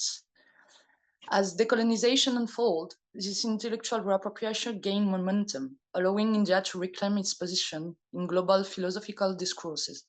It also facilitated the worldwide dissemination of Indian practices, such as yoga, meditation, and so on. However, this global expansion has led to a paradox. This one deeply embedded philosophical and spiritual tradition have increasingly been marginalized and stripped on their original context. Scholars like Marc Singleton and James Malleson in Roots of Yoga, or for the French Véronique Halblas in the Western Hinduism, have explored this shift and lighting the way in which Indian spiritual practices have been rebranded and transformed into global consumer goods. This phenomenon ties into the broader concept of cultural rebranding, as explored by Grant McCracken in Culture and Consumption. In this process, traditions are reproposed to fit globalized desires, often losing their original philosophical depth in the pursuit of accessibility. Critics argue, as Paul Elas did, that these commodifications lead to the hollowing out of ancestral knowledge, turning it into a marketplace product. However, this dynamic is not purely negative. The demystification of this tradition paradoxically allows for broader intercultural engagement, fostering new dialogues and alternative way of thinking. Instead of viewing this process solely as cultural erosion, it may also be seen as a site of negotiation, where ancient wisdom finds new form of expression, sometimes distorted, but also made more widely available. David Graeber and David Wengrow, in the books in 2021, have demonstrated that civilization developed distinct systems of thought and organization, challenging the notion of a universal trajectory toward a Western model of progress. Indian philosophy, in particular, represents an alternative worldview, emphasizes concepts such as ahimsa, karma, ethical responsibility, and a cyclical understanding of time, as my fellow researcher just said before, too. As geopolitical and economic rivalities intensify, the West is increasingly compelled to engage with non-Western philosophical framework. The growing influences of India in China is reshaping global intellectual exchanges, positioning Indian tradition not as peripheral curiosity, but as integral contributor to contemporary debates. A compelling illustration is a shift in the discourse surrounding the Big Bang theory and the Big Crush theory. The Big Bang theory, roots in a linear conception of time, suggests that the universe created ex nihilo align with the Judeo-Christian tradition of a singular genesis. In contrast, the Big Crunch hypothesis envisions a universe that expands and contracts in an eternal cycle, resonating with Indian and Buddhism cosmological perspective, which depict time as an infinite succession of dissolution and rebirth. These juxtapositions underscore the limitation of a singular epistemological framework and highlights the necessity of integrating diverse philosophical traditions into scientific and metaphysical discourses. The recognition of non-Western intellectual traditions challenges established paradigms, enriching contemporary by offering alternative models for interpreting reality and understanding existence. Now I'm going to speak a little bit of Orwell, just as the subject I know the most. Orwell as a laboratory of cultural fusion. I'm quoting, Orwell does not belong to anyone in particular. Orwell belongs to all humanity as a whole, but to stay in Orwell, one must be a willing servant of the divine consciousness. This is the chart, the constitution of the city, the first dot of it. Orwell was founded in 1968 by a French woman, Mira Alfassa, known as the Mother, near Puducherry in Tamil Nadu, Viluppuram, in alignment with the vision of Sri Aurobindo. Recognized as his spiritual collaborator, she inherited the management of the ashram in Puducherry and transformed it from a small house hosting a few disciples in the 30s into a structured organization dedicated to bhakti. Together, they envisioned a Shanga, a spiritual community integrated into daily life, where men and women could learn to live harmoniously with the emergence of the divine consciousness. This ambition materialized as the Orwell Project in 1968. There should be somewhere on earth a place of which no nation would have the right to say it is mine, where every man of goodwill with a sincere aspiration could live freely as a citizen of the world and obey only one authority, that of the supreme truth, a place of peace, of concord, of harmony, where all the warlike instinct of man would be used exclusively to overcome the causes of suffering and misery. This text is an extract of the dream, written in 1954 by the Mother, written of the aftermath of World War II and during decolonization. This vision resonates deeply with a generation seeking universalism and harmony. However, the early settlers of Orwell did not find a paradise, but a barren, expansive or red-laterite soil eroded by monsoon. Their initial challenge was to dig well, plant trees, and rebuild the land. After more than 50 years of dedication, their efforts have resulted in the return of a thriving forest. Now the community hosts up to 3,000 inhabitants from almost 60 different countries. During my field research, I observed the remarkable cultural, political, and economic diversity that shapes Orwell.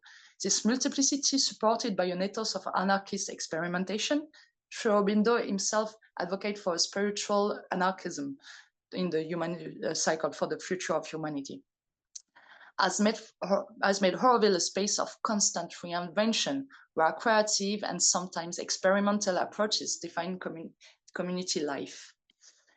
Generational shifts have also altered the dynamic of Orwell.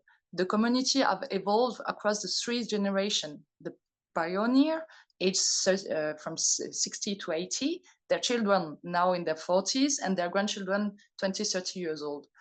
While originally composed largely of foreign settlers, Orwell developed a shared identity. Residents typically speak Tamil, English, and French, possess a deep awareness of the founding spiritual texts, and remain open to various religious and philosophical traditions.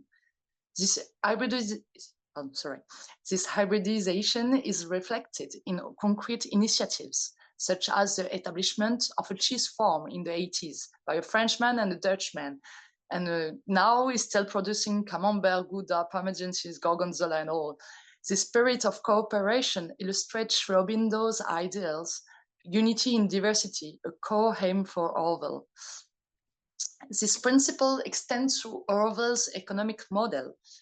While incorporating aspects of the market economy, the community also maintained collective initiatives, such as a flat rate store and a free store, fostering experiments in alternative economic systems that blend multiple influences in search of a sustainable model. Recently, the Indian government under Narendra Modi has intensified its effort to reappropriate spiritual and cultural spaces, including Orwell, much like Gandhi's ashram. This effort has led to tensions as they challenge the original vision of autonomy enshrined in the Orwell Foundation Act in 1980. While Orwell is not without internal conflict and government issues, many of these could arguably be addressed within the community rather than through external intervention. But we're not going to let the contemporary of Orwell now. At the same time, Orwell is undergoing profound internal changes. During my field research between 2012 and 2018, I observed the emergence of a unique linguistic culture within the community, where multiple languages and concepts intertwine to create a distinct vision. For instance, in Orwell, doing one's yoga extends beyond physical posture to encompass a broader introspective process, a personal journey of self-improvement through the challenges of everyday life. This hybrid linguistic and conceptual space has fostered a sense of identity and continuity across generations. However, recent trends suggest a shift in these dynamics. French influences have waned, with English and a more globalized perspective gaining prominence among younger generations. Additionally, as English becomes more widely spoken in surrounding Tamil village, the younger population of Orwell appears to be moving away from Tamil to English. Dr. Mary, I'm ask you to please conclude.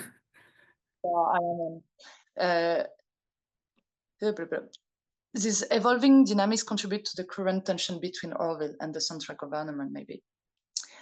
So, rather than a simple dichotomy between cultural appropriation and preservation, the case of Orwell enlightens a more complex reality, one of negotiation, transformation, and creative reinvention. Contrary to the notion of passive consumption, scholars such as Apala or Michel de Certeau have demonstrated that individuals do not merely absorb cultural products, but actively reinterpret, repurpose, and recontextualize them. De Certeau, as well as Graeber, in his essay called Bureaucracy, argues that consumers transform imposed norms to fit their own needs, engaging in the subversive appropriation of meaning. In Orwell, this phenomenon is evident in the selective adoption and reversion of Indian and Western practices, shaping a unique hybrid identity that bridges between spirituality and materiality. In counterpoint, Orwell demonstrates how an idealistic project can work in reality.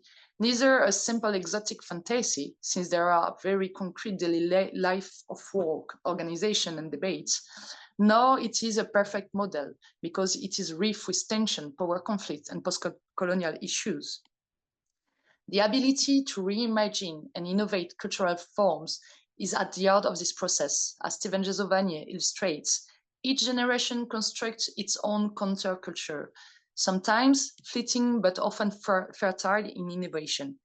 Similarly, Ariane Vitalis enlightened the rise of cultural creative, a movement that seeks to reconcile spirituality, ecology, and social transformation. Orwell embodies this creative force, serving as a real-world experiment where alternative lifestyles are explored at the confluence of Indian civilization and Western philosophical framework. Indian philosophy, despite Western hegemonic pressure, continued to enrich contemporary thoughts, not only in spirituality, but also in politics, economic, and education. Indian intellectual heritage demonstrates that culture do not vanish under globalization, rather than transform by integrating new influences. As Maurice Godelier enlightens, modernization does not necessarily imply westernization. India, like China and Japan, did not wait for the West to innovate and continue to propose alternative paths. Ultimately, human history is a constant process of hybridization and reinvention. The case of Orwell enlightens this ambivalence, both a projection of European utopianism and a living laboratory of alternative thoughts. Its existence attests to a profound desire to explore a new form of communal living, where human creativity and the quest for meaning remain central. Thank you for listening. Thank you, Dr. Mary. Next presentation is from Russia, and it is by Professor Daria Varabieva, and she will be speaking on the title, A Musical Iconology Perspective for the Study of Indian Cave Temple Culture, Sculptures. Dr. Daria Varabieva. Yeah, thank you. Thank you for this opportunity, and thank you for introduction. Now I will share my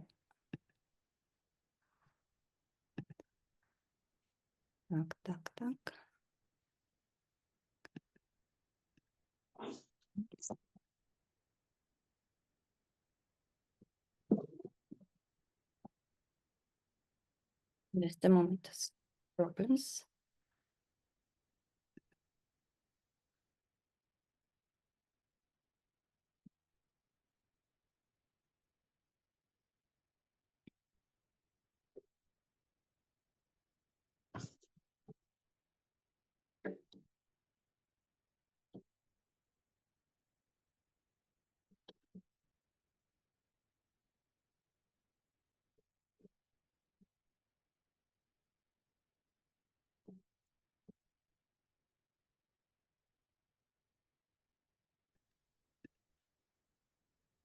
I'm here. It was some problems because I couldn't share my screen. Now it's okay. I think, yes. We can see your presentation now. Yeah, great. Great. Hello, dear colleagues. My name is Daria Varabieva. In my presentation, I will present some thoughts on the applicability of the musical iconology perspective to the study of Indian cave temples, the results that were obtained from this position, and why I consider this perspective to be the very productive in the study of cave temples. Oh, sorry. Oh, sorry, was one mistake. It's not this one. Sorry.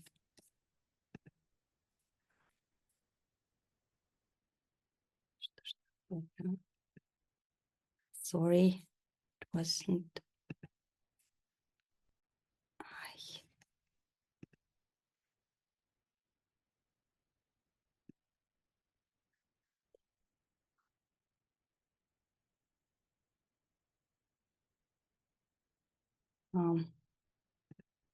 It was opened. Not.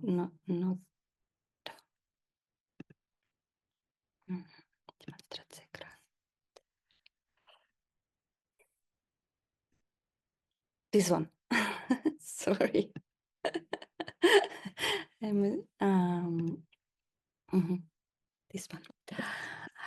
Indian rock cut architecture is one of the most amazing pages in world art history. From small sanctuaries into the mountains to the grandiose basalt temples, Kalasanatha of Ellora, with myriads of relief compositions of stunning artistic quality. These temples in ancient times were the abode of different arts, which coexisted in the inseparable unity that we can only imagine. The first to apply the musical iconological approach to the study of Indian art is undoubtedly Ananda Kentesh Kumaraswamy, whose essay The Dance of Shiva was initially criticized, being misunderstood by many researchers. However, more than a century of existence of ontological art studies confirms the findings made by the researcher. Kumaraswamy's interpretation braked the European skepticism about Indian art, which was imposed by years of colonial policy. Kumaraswamy revealed cosmological processes, a reflection of Indian philosophy, a combination of philosophy, science, and art in the sculpture of Shiva Nataraja. He showed how deep and multifaceted the works of Indian visual art can be. The iconological method is particularly suited to the study of Indian religious art for many reasons, which I shall gradually mention further. Kumaraswamy in many ways anticipated the development of the iconological method in Western art history. Erwin Panofsky, the theoretician of the iconological method, only in 1939 developed a special three-stage program for interpreting of work of art.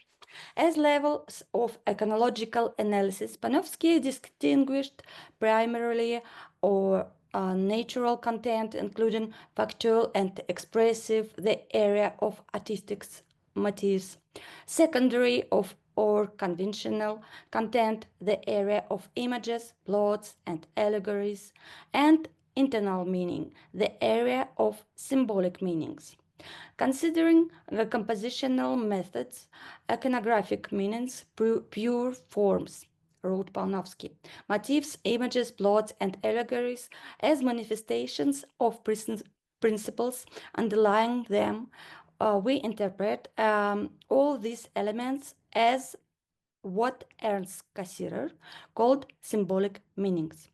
According to the definition of Jan Bielastotsky, iconology is interpretative iconography. The use of methods of hermeneutics, semiotic, and phenomenological analysis in the iconological approach, along with the traditional descriptive iconographic method of art history, will allow us to reveal different levels of reading images of visual art, decipher the hidden meanings of work of art, and adequately understand and substantiate the proposed interpretation. Since the 1970s, systematic studies of musical iconology have begun in European and American science, the study of works of art containing musical and dance scenes from the point of view of what is depicted. By the end of the 20th century, a tendency to move to the next level of knowledge emerged. Descriptive musical iconography began to acquire a more complex form, musical iconology, which implies an answer not only to the question what and how is depicted, but also to the question why, for what purpose. The transition to a new level of understanding visual objects from iconographic to iconological significantly deepens the study and changed its methodology. And the forerunner of this trend is already mentioned, Ananda Kentesh Kumaraswamy. Musical plot reliefs have been repeatedly considered in various studies of Indian sculpture, the most significant of which belongs to the classics of ontological art history, Stella Kramrish, Kalambush Sivaramamurti, Kapila Vatsyayan, Monica Zin, and others. The images are also studied by ethnomusicologists, organologists specializing in the study of Indian musical instruments, including Kurt Sachs, Walter Kaufmann, and others. However, not a single comprehensive study has been conducted within a specific complex or temple. Researchers have limited themselves to individual images or complex of images on one plot from different monuments. It seems important to me ultimately to analyze the decorative program of cave temples from the position of its musical iconology, because it is here in the cave temples of India that almost all the sculptural decoration has been preserved in situ, allowing us to conduct a musical iconographic and iconological analysis of not just one specific sculpture, but a whole group of sculptures, to analyze how different relief compositions interact with each other and what is the concept of the entire iconographic program as a whole. On the other hand, the musical iconological method is able to fill the gaps associated with the absence of a direct written sources. We know very well that a huge number of inscriptions have been preserved from the time of the Satavahanas. But later in the cave architecture of the early medieval period, there is a big gap which causes a problem, not only with the interpretation of reliefs, but with dating of monuments. The music iconological method allows us to connect the knowledge of various disciplines and a wider range of written sources to the study of relief compositions. Interdisciplinary musical and iconological studies of visual art objects is in India seem extremely relevant, including due to the fact that Indian culture is extremely characterized by syncretism of art forms, which manifests itself at different levels: folklore, mythological, religious, ritual, philosophical, aesthetic. Such a multidisciplinary approach, combining not only methods of studying visual art in a specific historical context and musicological developments, historical and theoretical, but also relying on literary and translation achievements, including leading Russian Orientalists, access to whose works is difficult for foreign researchers due to the language barrier. It will allow us to combine all these positions into a single research context and examine works of art from a new angle and new level of understanding. For example, reading a specific iconographic program of temples from the point of view of musical iconology will allow one to penetrate into peculiarities of historical, religious, and philosophical thinking, since musical plots connect different areas of human activities from everyday music making to ritual, which in Indian tradition includes both instrumental performance and singing, as well as dance. The role of music in Indian culture is generally more significant than in European culture. Therefore, the chosen research perspective, musical and iconological, seems to be the most important for an adequate comprehension of works of art. From the standpoint of reading musical iconology, many plots can be linked together and parallels can be drawn between the iconographic program of temples of various religious confessions, especially at the level of liminal characters, images of the rim of the mandala, celestial musicians, Gandharvas, celestial nymphs, apsaras, kinnaras, which are identical in the sculpture of Buddhist, Jain, and Hindu cave temples. However, the most frequent musicians, as you can see, on the decor of temples are not those celestial musicians whose horn accompanies the most important events of legendary and mythology history, according to textual sources. We see a lot of Vamanas. We see a lot of dwarfs, Ganas, which are musicians and dancers. They make music with different musical instruments. You even saw these pictures that I showed you before. The iconological reading of Indian art must take into account the specific of the culture, its aesthetic forms, and rhetorical features. For example, such rhetorical devices as mala and shlesha are becoming relevant. Mala, garland, these are not only visual garlands of wreaths that we see in the relief decor of temples, but semantic strings when different meanings seems to be strung on each other, like beds, equivalent and juxtaposed.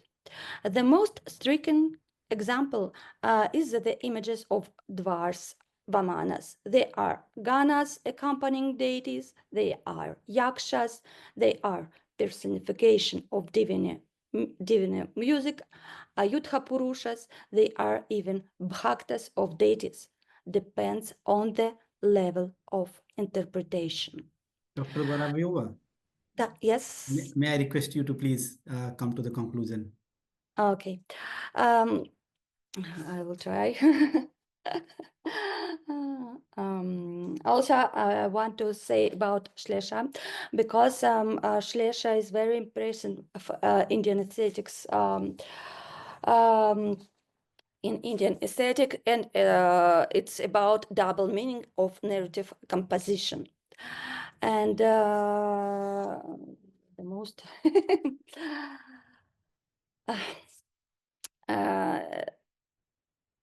and we know about visual Shlesha in Descent of Ganga, in Mamallapuram, and in Arjuna Penance, double meaning, also in Vishnu, in Udaygiri. Also, we can say about visual Shlesha in these images, Vinadhara and Ardhanarishvara, where we see Shiva with Veena like Ardhanarishvara. It also we see here. Also, we have to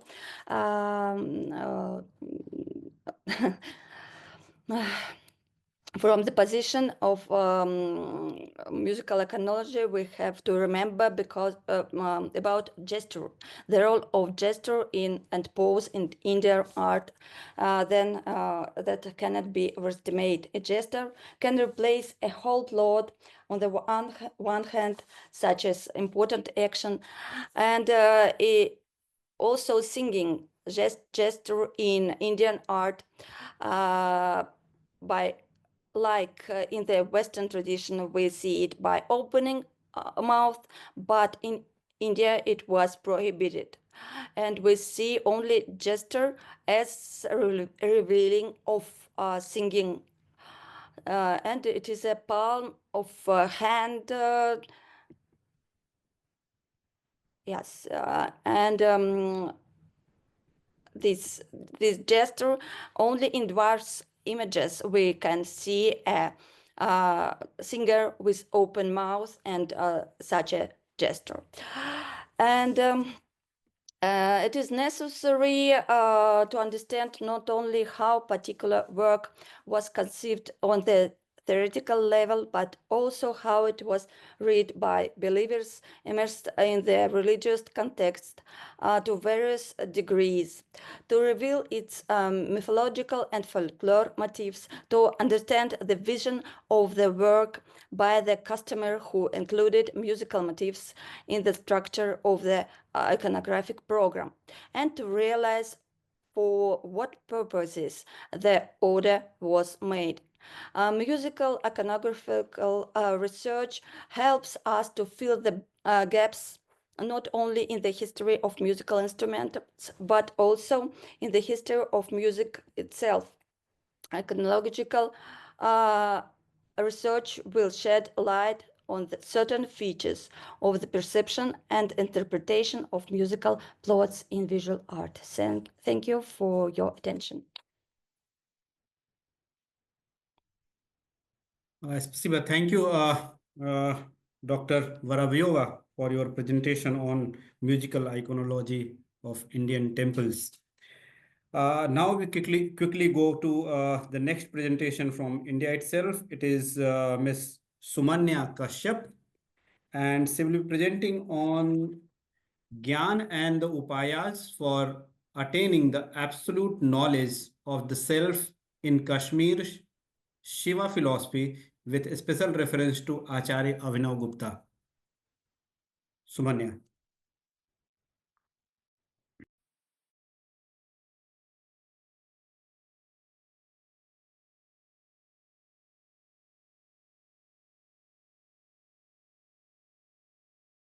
You can switch on your microphone.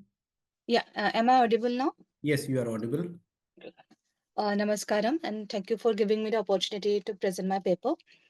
As sir has mentioned, my paper is on jnana, that is knowledge, and the upayas, the tools for attaining the absolute knowledge of the self in Kashmir Shaiva philosophy, with special reference to Acharya Abhinav Gupta. Now, what is the need of studying the philosophical traditions of Kashmir?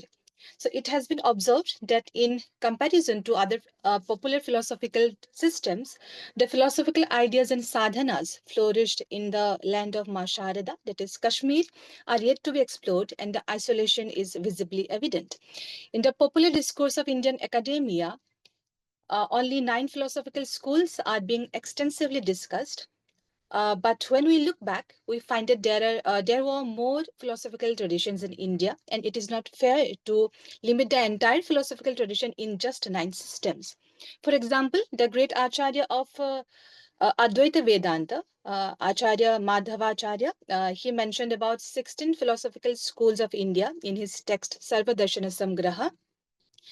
So it is the high time to bring out the profound wisdom contained in all the philosophical traditions of India, and Kashmir Shaivism is one of them. Studying the great sages or rishis of Kashmir is studying the philosophical and cultural integrity of the Himalayan regions, which shows the intellectual unity of Bharat. So isolation of such great knowledge tradition is a huge loss to philosophical field of India. Now, I'll be sharing a brief introduction of Kashmir Shaiva philosophy. It is also known as Trika because of the undeniable significance of triad in this philosophy. The three can be described as para, apara, para. That is the relation of higher knowledge, lower knowledge, and the knowledge between these two. Dvaita, Advaita, and Dvaita, Advaita. That is the relation between dual, non-dual, and between dual and non-dual. Shiva, Shakti, and Nara, and Pashupati and Pasha. Because of the three-dimensional aspect, it is also known as Trika philosophy. The teachings of Kashmir Shaivism are derived from the 92 tantras, also known as agamas, revealed by Lord Shiva in the form of a dialogue between himself and the Divine Mother. The fundamental text of this school of philosophy is Shiva Sutras. The sutras of Shiva Sutra are revealed to sage Vasugupta by Shiva himself. That is why it is known to has a divine root. Of these Tantra Agamas, 64 are considered purely Advaita, non-dual. 18 are Dvaita, Advaita, dual and non-dual, and 10 are Dvaita, that is dual. So Kashmir Shaivism derives its teachings from the 64 Advaita Tantras, the non-dual Tantra Agamas, known as the Bhairava Tantra. Mahamaheshwar Acharya Abhinavagupta is the most celebrated Acharya of this tradition. He was not just a philosopher, but a mystic, an aesthetician, the writer of the most celebrated commentary on Bharatamuni's Natya Shastra, that is Abhinava Bharati. He was also considered an influential musician, poet, dramatist, theologian, and logician. Some of the unique concepts of Kashmir Shaiva philosophy are Abhasavada or Pratibimbavada, that says the entire universe is just a reflection of Shiva, and Shiva is the mirror. But unlike the mirror we use, that is totally unaware of the objects reflected upon it, Shiva is fully aware of his actions and activities. The second concept is Swatantravada, that is free will and freedom. Shiva himself actively participates in the process of creation with his free will and absolute freedom. Unlike Advaita Vedanta, where Shankaracharya says that the absolute Brahman is not active and it does not take participation in the process of creation. But here in Kashmir Shaiva philosophy, it is said that Shiva himself, with his free will, manifests himself in different forms.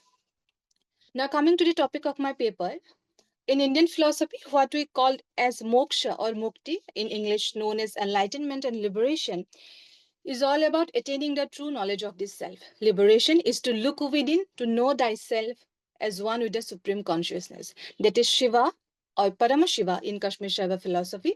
In Kashmir Shaivism, moksha or enlightenment is known as pratyabhijna, that is recognition, and this recognition is the ultimate jnana or knowledge, and it is called as Pratipam Atma Abhimukhyena Jnanam Prakashaha, the light of knowledge that orients you towards the real self. It is recognition as the individual self forgets the true nature, true cosmic nature of the self. So it is a journey of the re-knowing of the self. Now, what is jnana or knowledge in Kashmir Shaiva philosophy? Vasugupta in Shiva Sutra says, Chaitanyam Atma, that is the consciousness is the absolute self, or the absolute self is consciousness. And the second sutra says Jnanam Bandha, knowledge is bondage. So with these two sutras, we can see a contrast. First, it is said that the self is the pure consciousness. And as I have mentioned that to attain the knowledge of the, to understand the self, the absolute self, we need pure knowledge. But in the second sutra, it is said that knowledge is bondage. So is it possible that the knowledge that referred as bondage can lead us to liberation?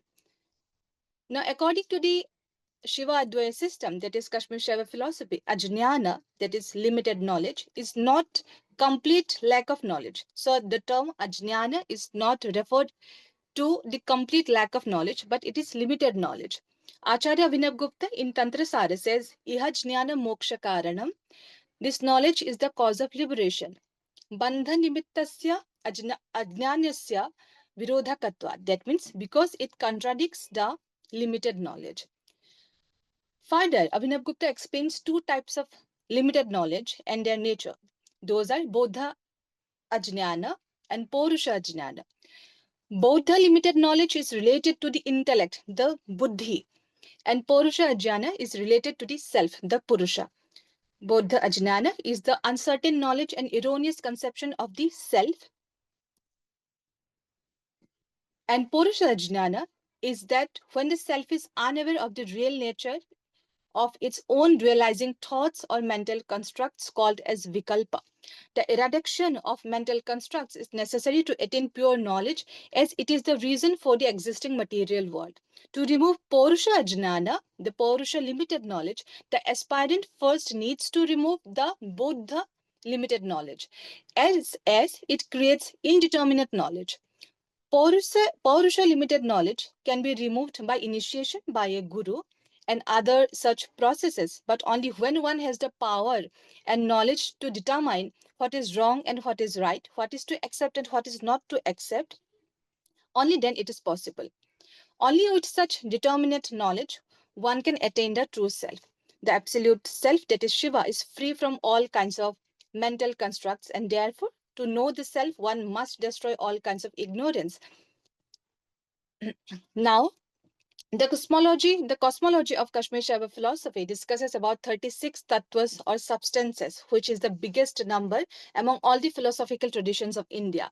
The first 5 tattvas or substances of universal experiences are Shiva, that is the power of consciousness; Shakti, the power of bliss; Sadashiva, power of will; Ishvara, power of knowing; Sadavidya, power of action.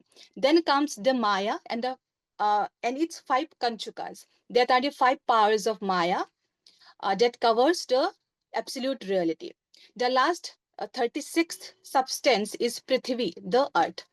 From Parashiva to the earth, this is the descending order of the absolute self that is related to the limited knowledge.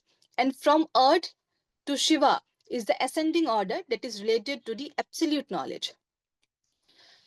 Now coming to the malas, mala means impurity. So the malas or the impurities are settled in Maya. So there are 3 kinds of malas: Arnava mala, Maya mala, and Karma mala. Because of these 3 malas, one gets away from the true knowledge of the self. These malas stand as hurdles on the path of recognition of the self. To become clean from all 3 malas, Kashmir Shaivism offers various means or tools. Now, coming to the means of liberation, Anupaya, that is, there is no tool, and the 3 upayas, the 3 tools or means. Anupaya means no upaya or without any tool. The sadhaka or the aspirant does not require any mean to know the Shiva consciousness. Here, Shaktipata or Sattarka and Sattarka plays the most important role. Sattarka is the grace of the divine. It is the grace of divine energy and Guru. When one is touched by grace, he attains absorption in Bhairava or Shiva, that is known as Bhairava Shamavesha. After listening and grasping the wise words of his Guru only just once, the aspirant with divine grace is led to absorption in Bhairava by Sattarka alone. Sattarka is the intuitive reasoning and one of the 6 limbs of yoga in Kashmir Shaivism. Through Sattarka or the intuitive reasoning, the aspirant gets settled in the thought that I am that Shiva consciousness. It is the pure mental construct, the Shuddha Vikalpa. Now, the tools are, the first tool is the Shambhava Upaya. Here the aspirant realizes that the entire universe is just a reflection of the Shiva. Shiva manifests himself as the universe. Shiva is everything and everything is in Shiva. In Shambhava Upaya, the Nirvikalpa or without the mental construct is attained through the realization that there is no difference. This is a non-dual thought between the supreme consciousness Shiva and the universe. Now the second tool is Shakta Upaya. That means through dual and non-dual both. It is the way for the dual and non-dual both, the thoughts.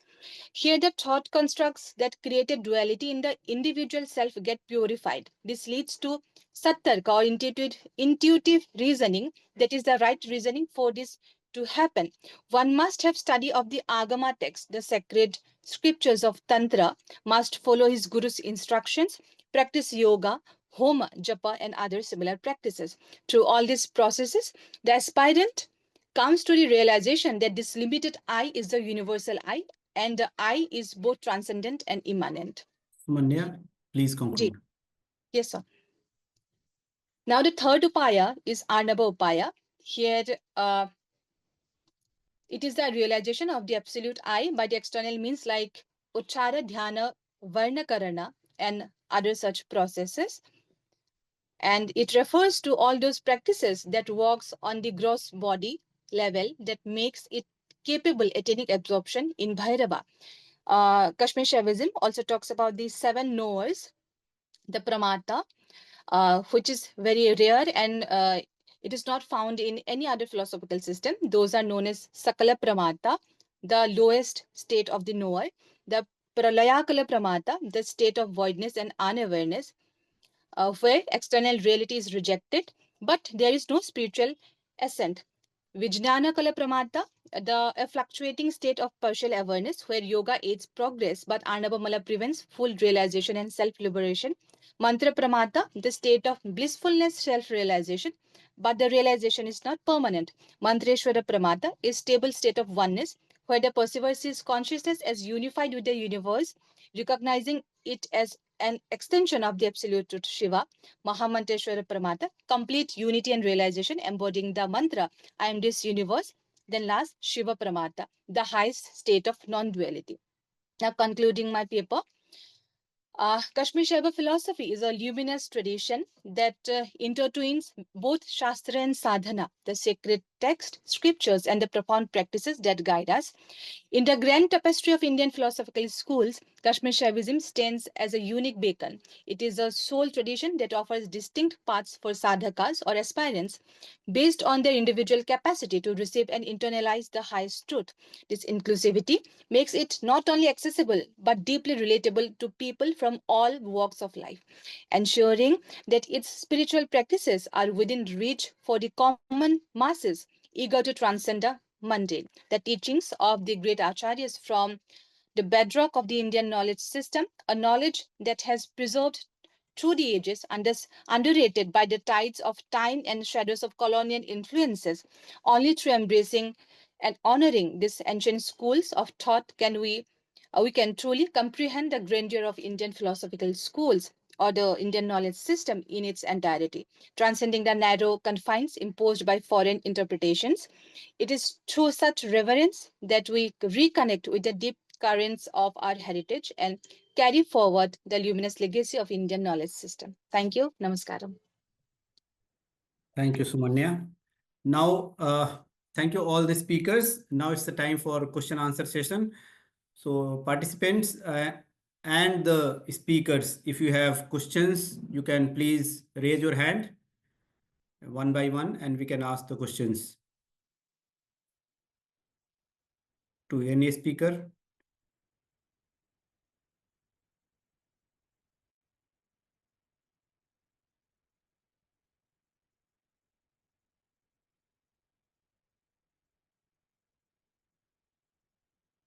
Are we having any question to any speaker?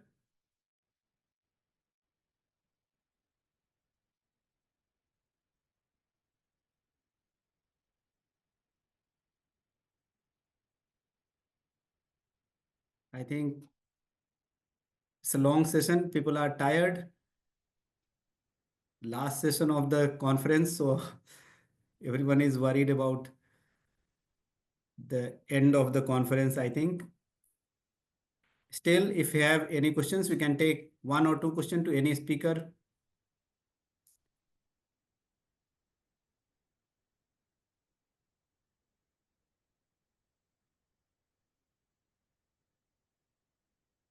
No? Such a wonderful presentation. After this presentation, no questions. Anyway, Dr. Rezowana, are you there? Yes, I'm here. Is there, I have, your presentation was very interesting. May I ask one question that you have explained all the sculptures of from Southeast Bengal. Is there any evidence or sculpture related to surgery in your findings? No, we don't have any evidence of surgery, just the childbirth, that is the only evidence of the process. Okay, thank you. No question. Please, everyone, don't leave right now. First of all, thank you everyone for this amazing session. We have finally reached the end of the session. I thank the chair for his enriching guidance throughout the session. I also thank all the speakers for enlightening us on various aspects of Indian knowledge history. With this, I would just request everyone to please turn on their camera so I can take a group picture of all of you.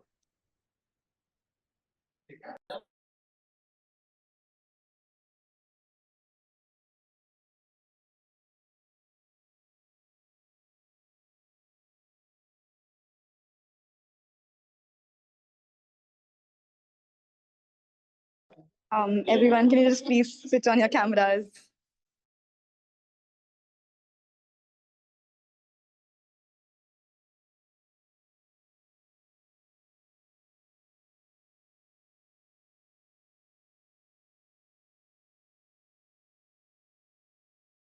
Thank you so much again. Have a lovely day. This was end of our session and end of our second day, the whole conference. Thank you.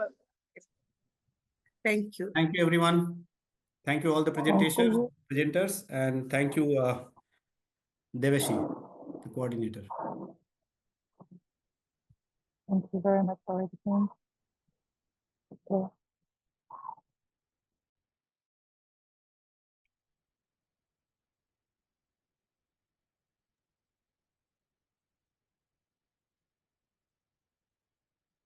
Congratulations to all of you.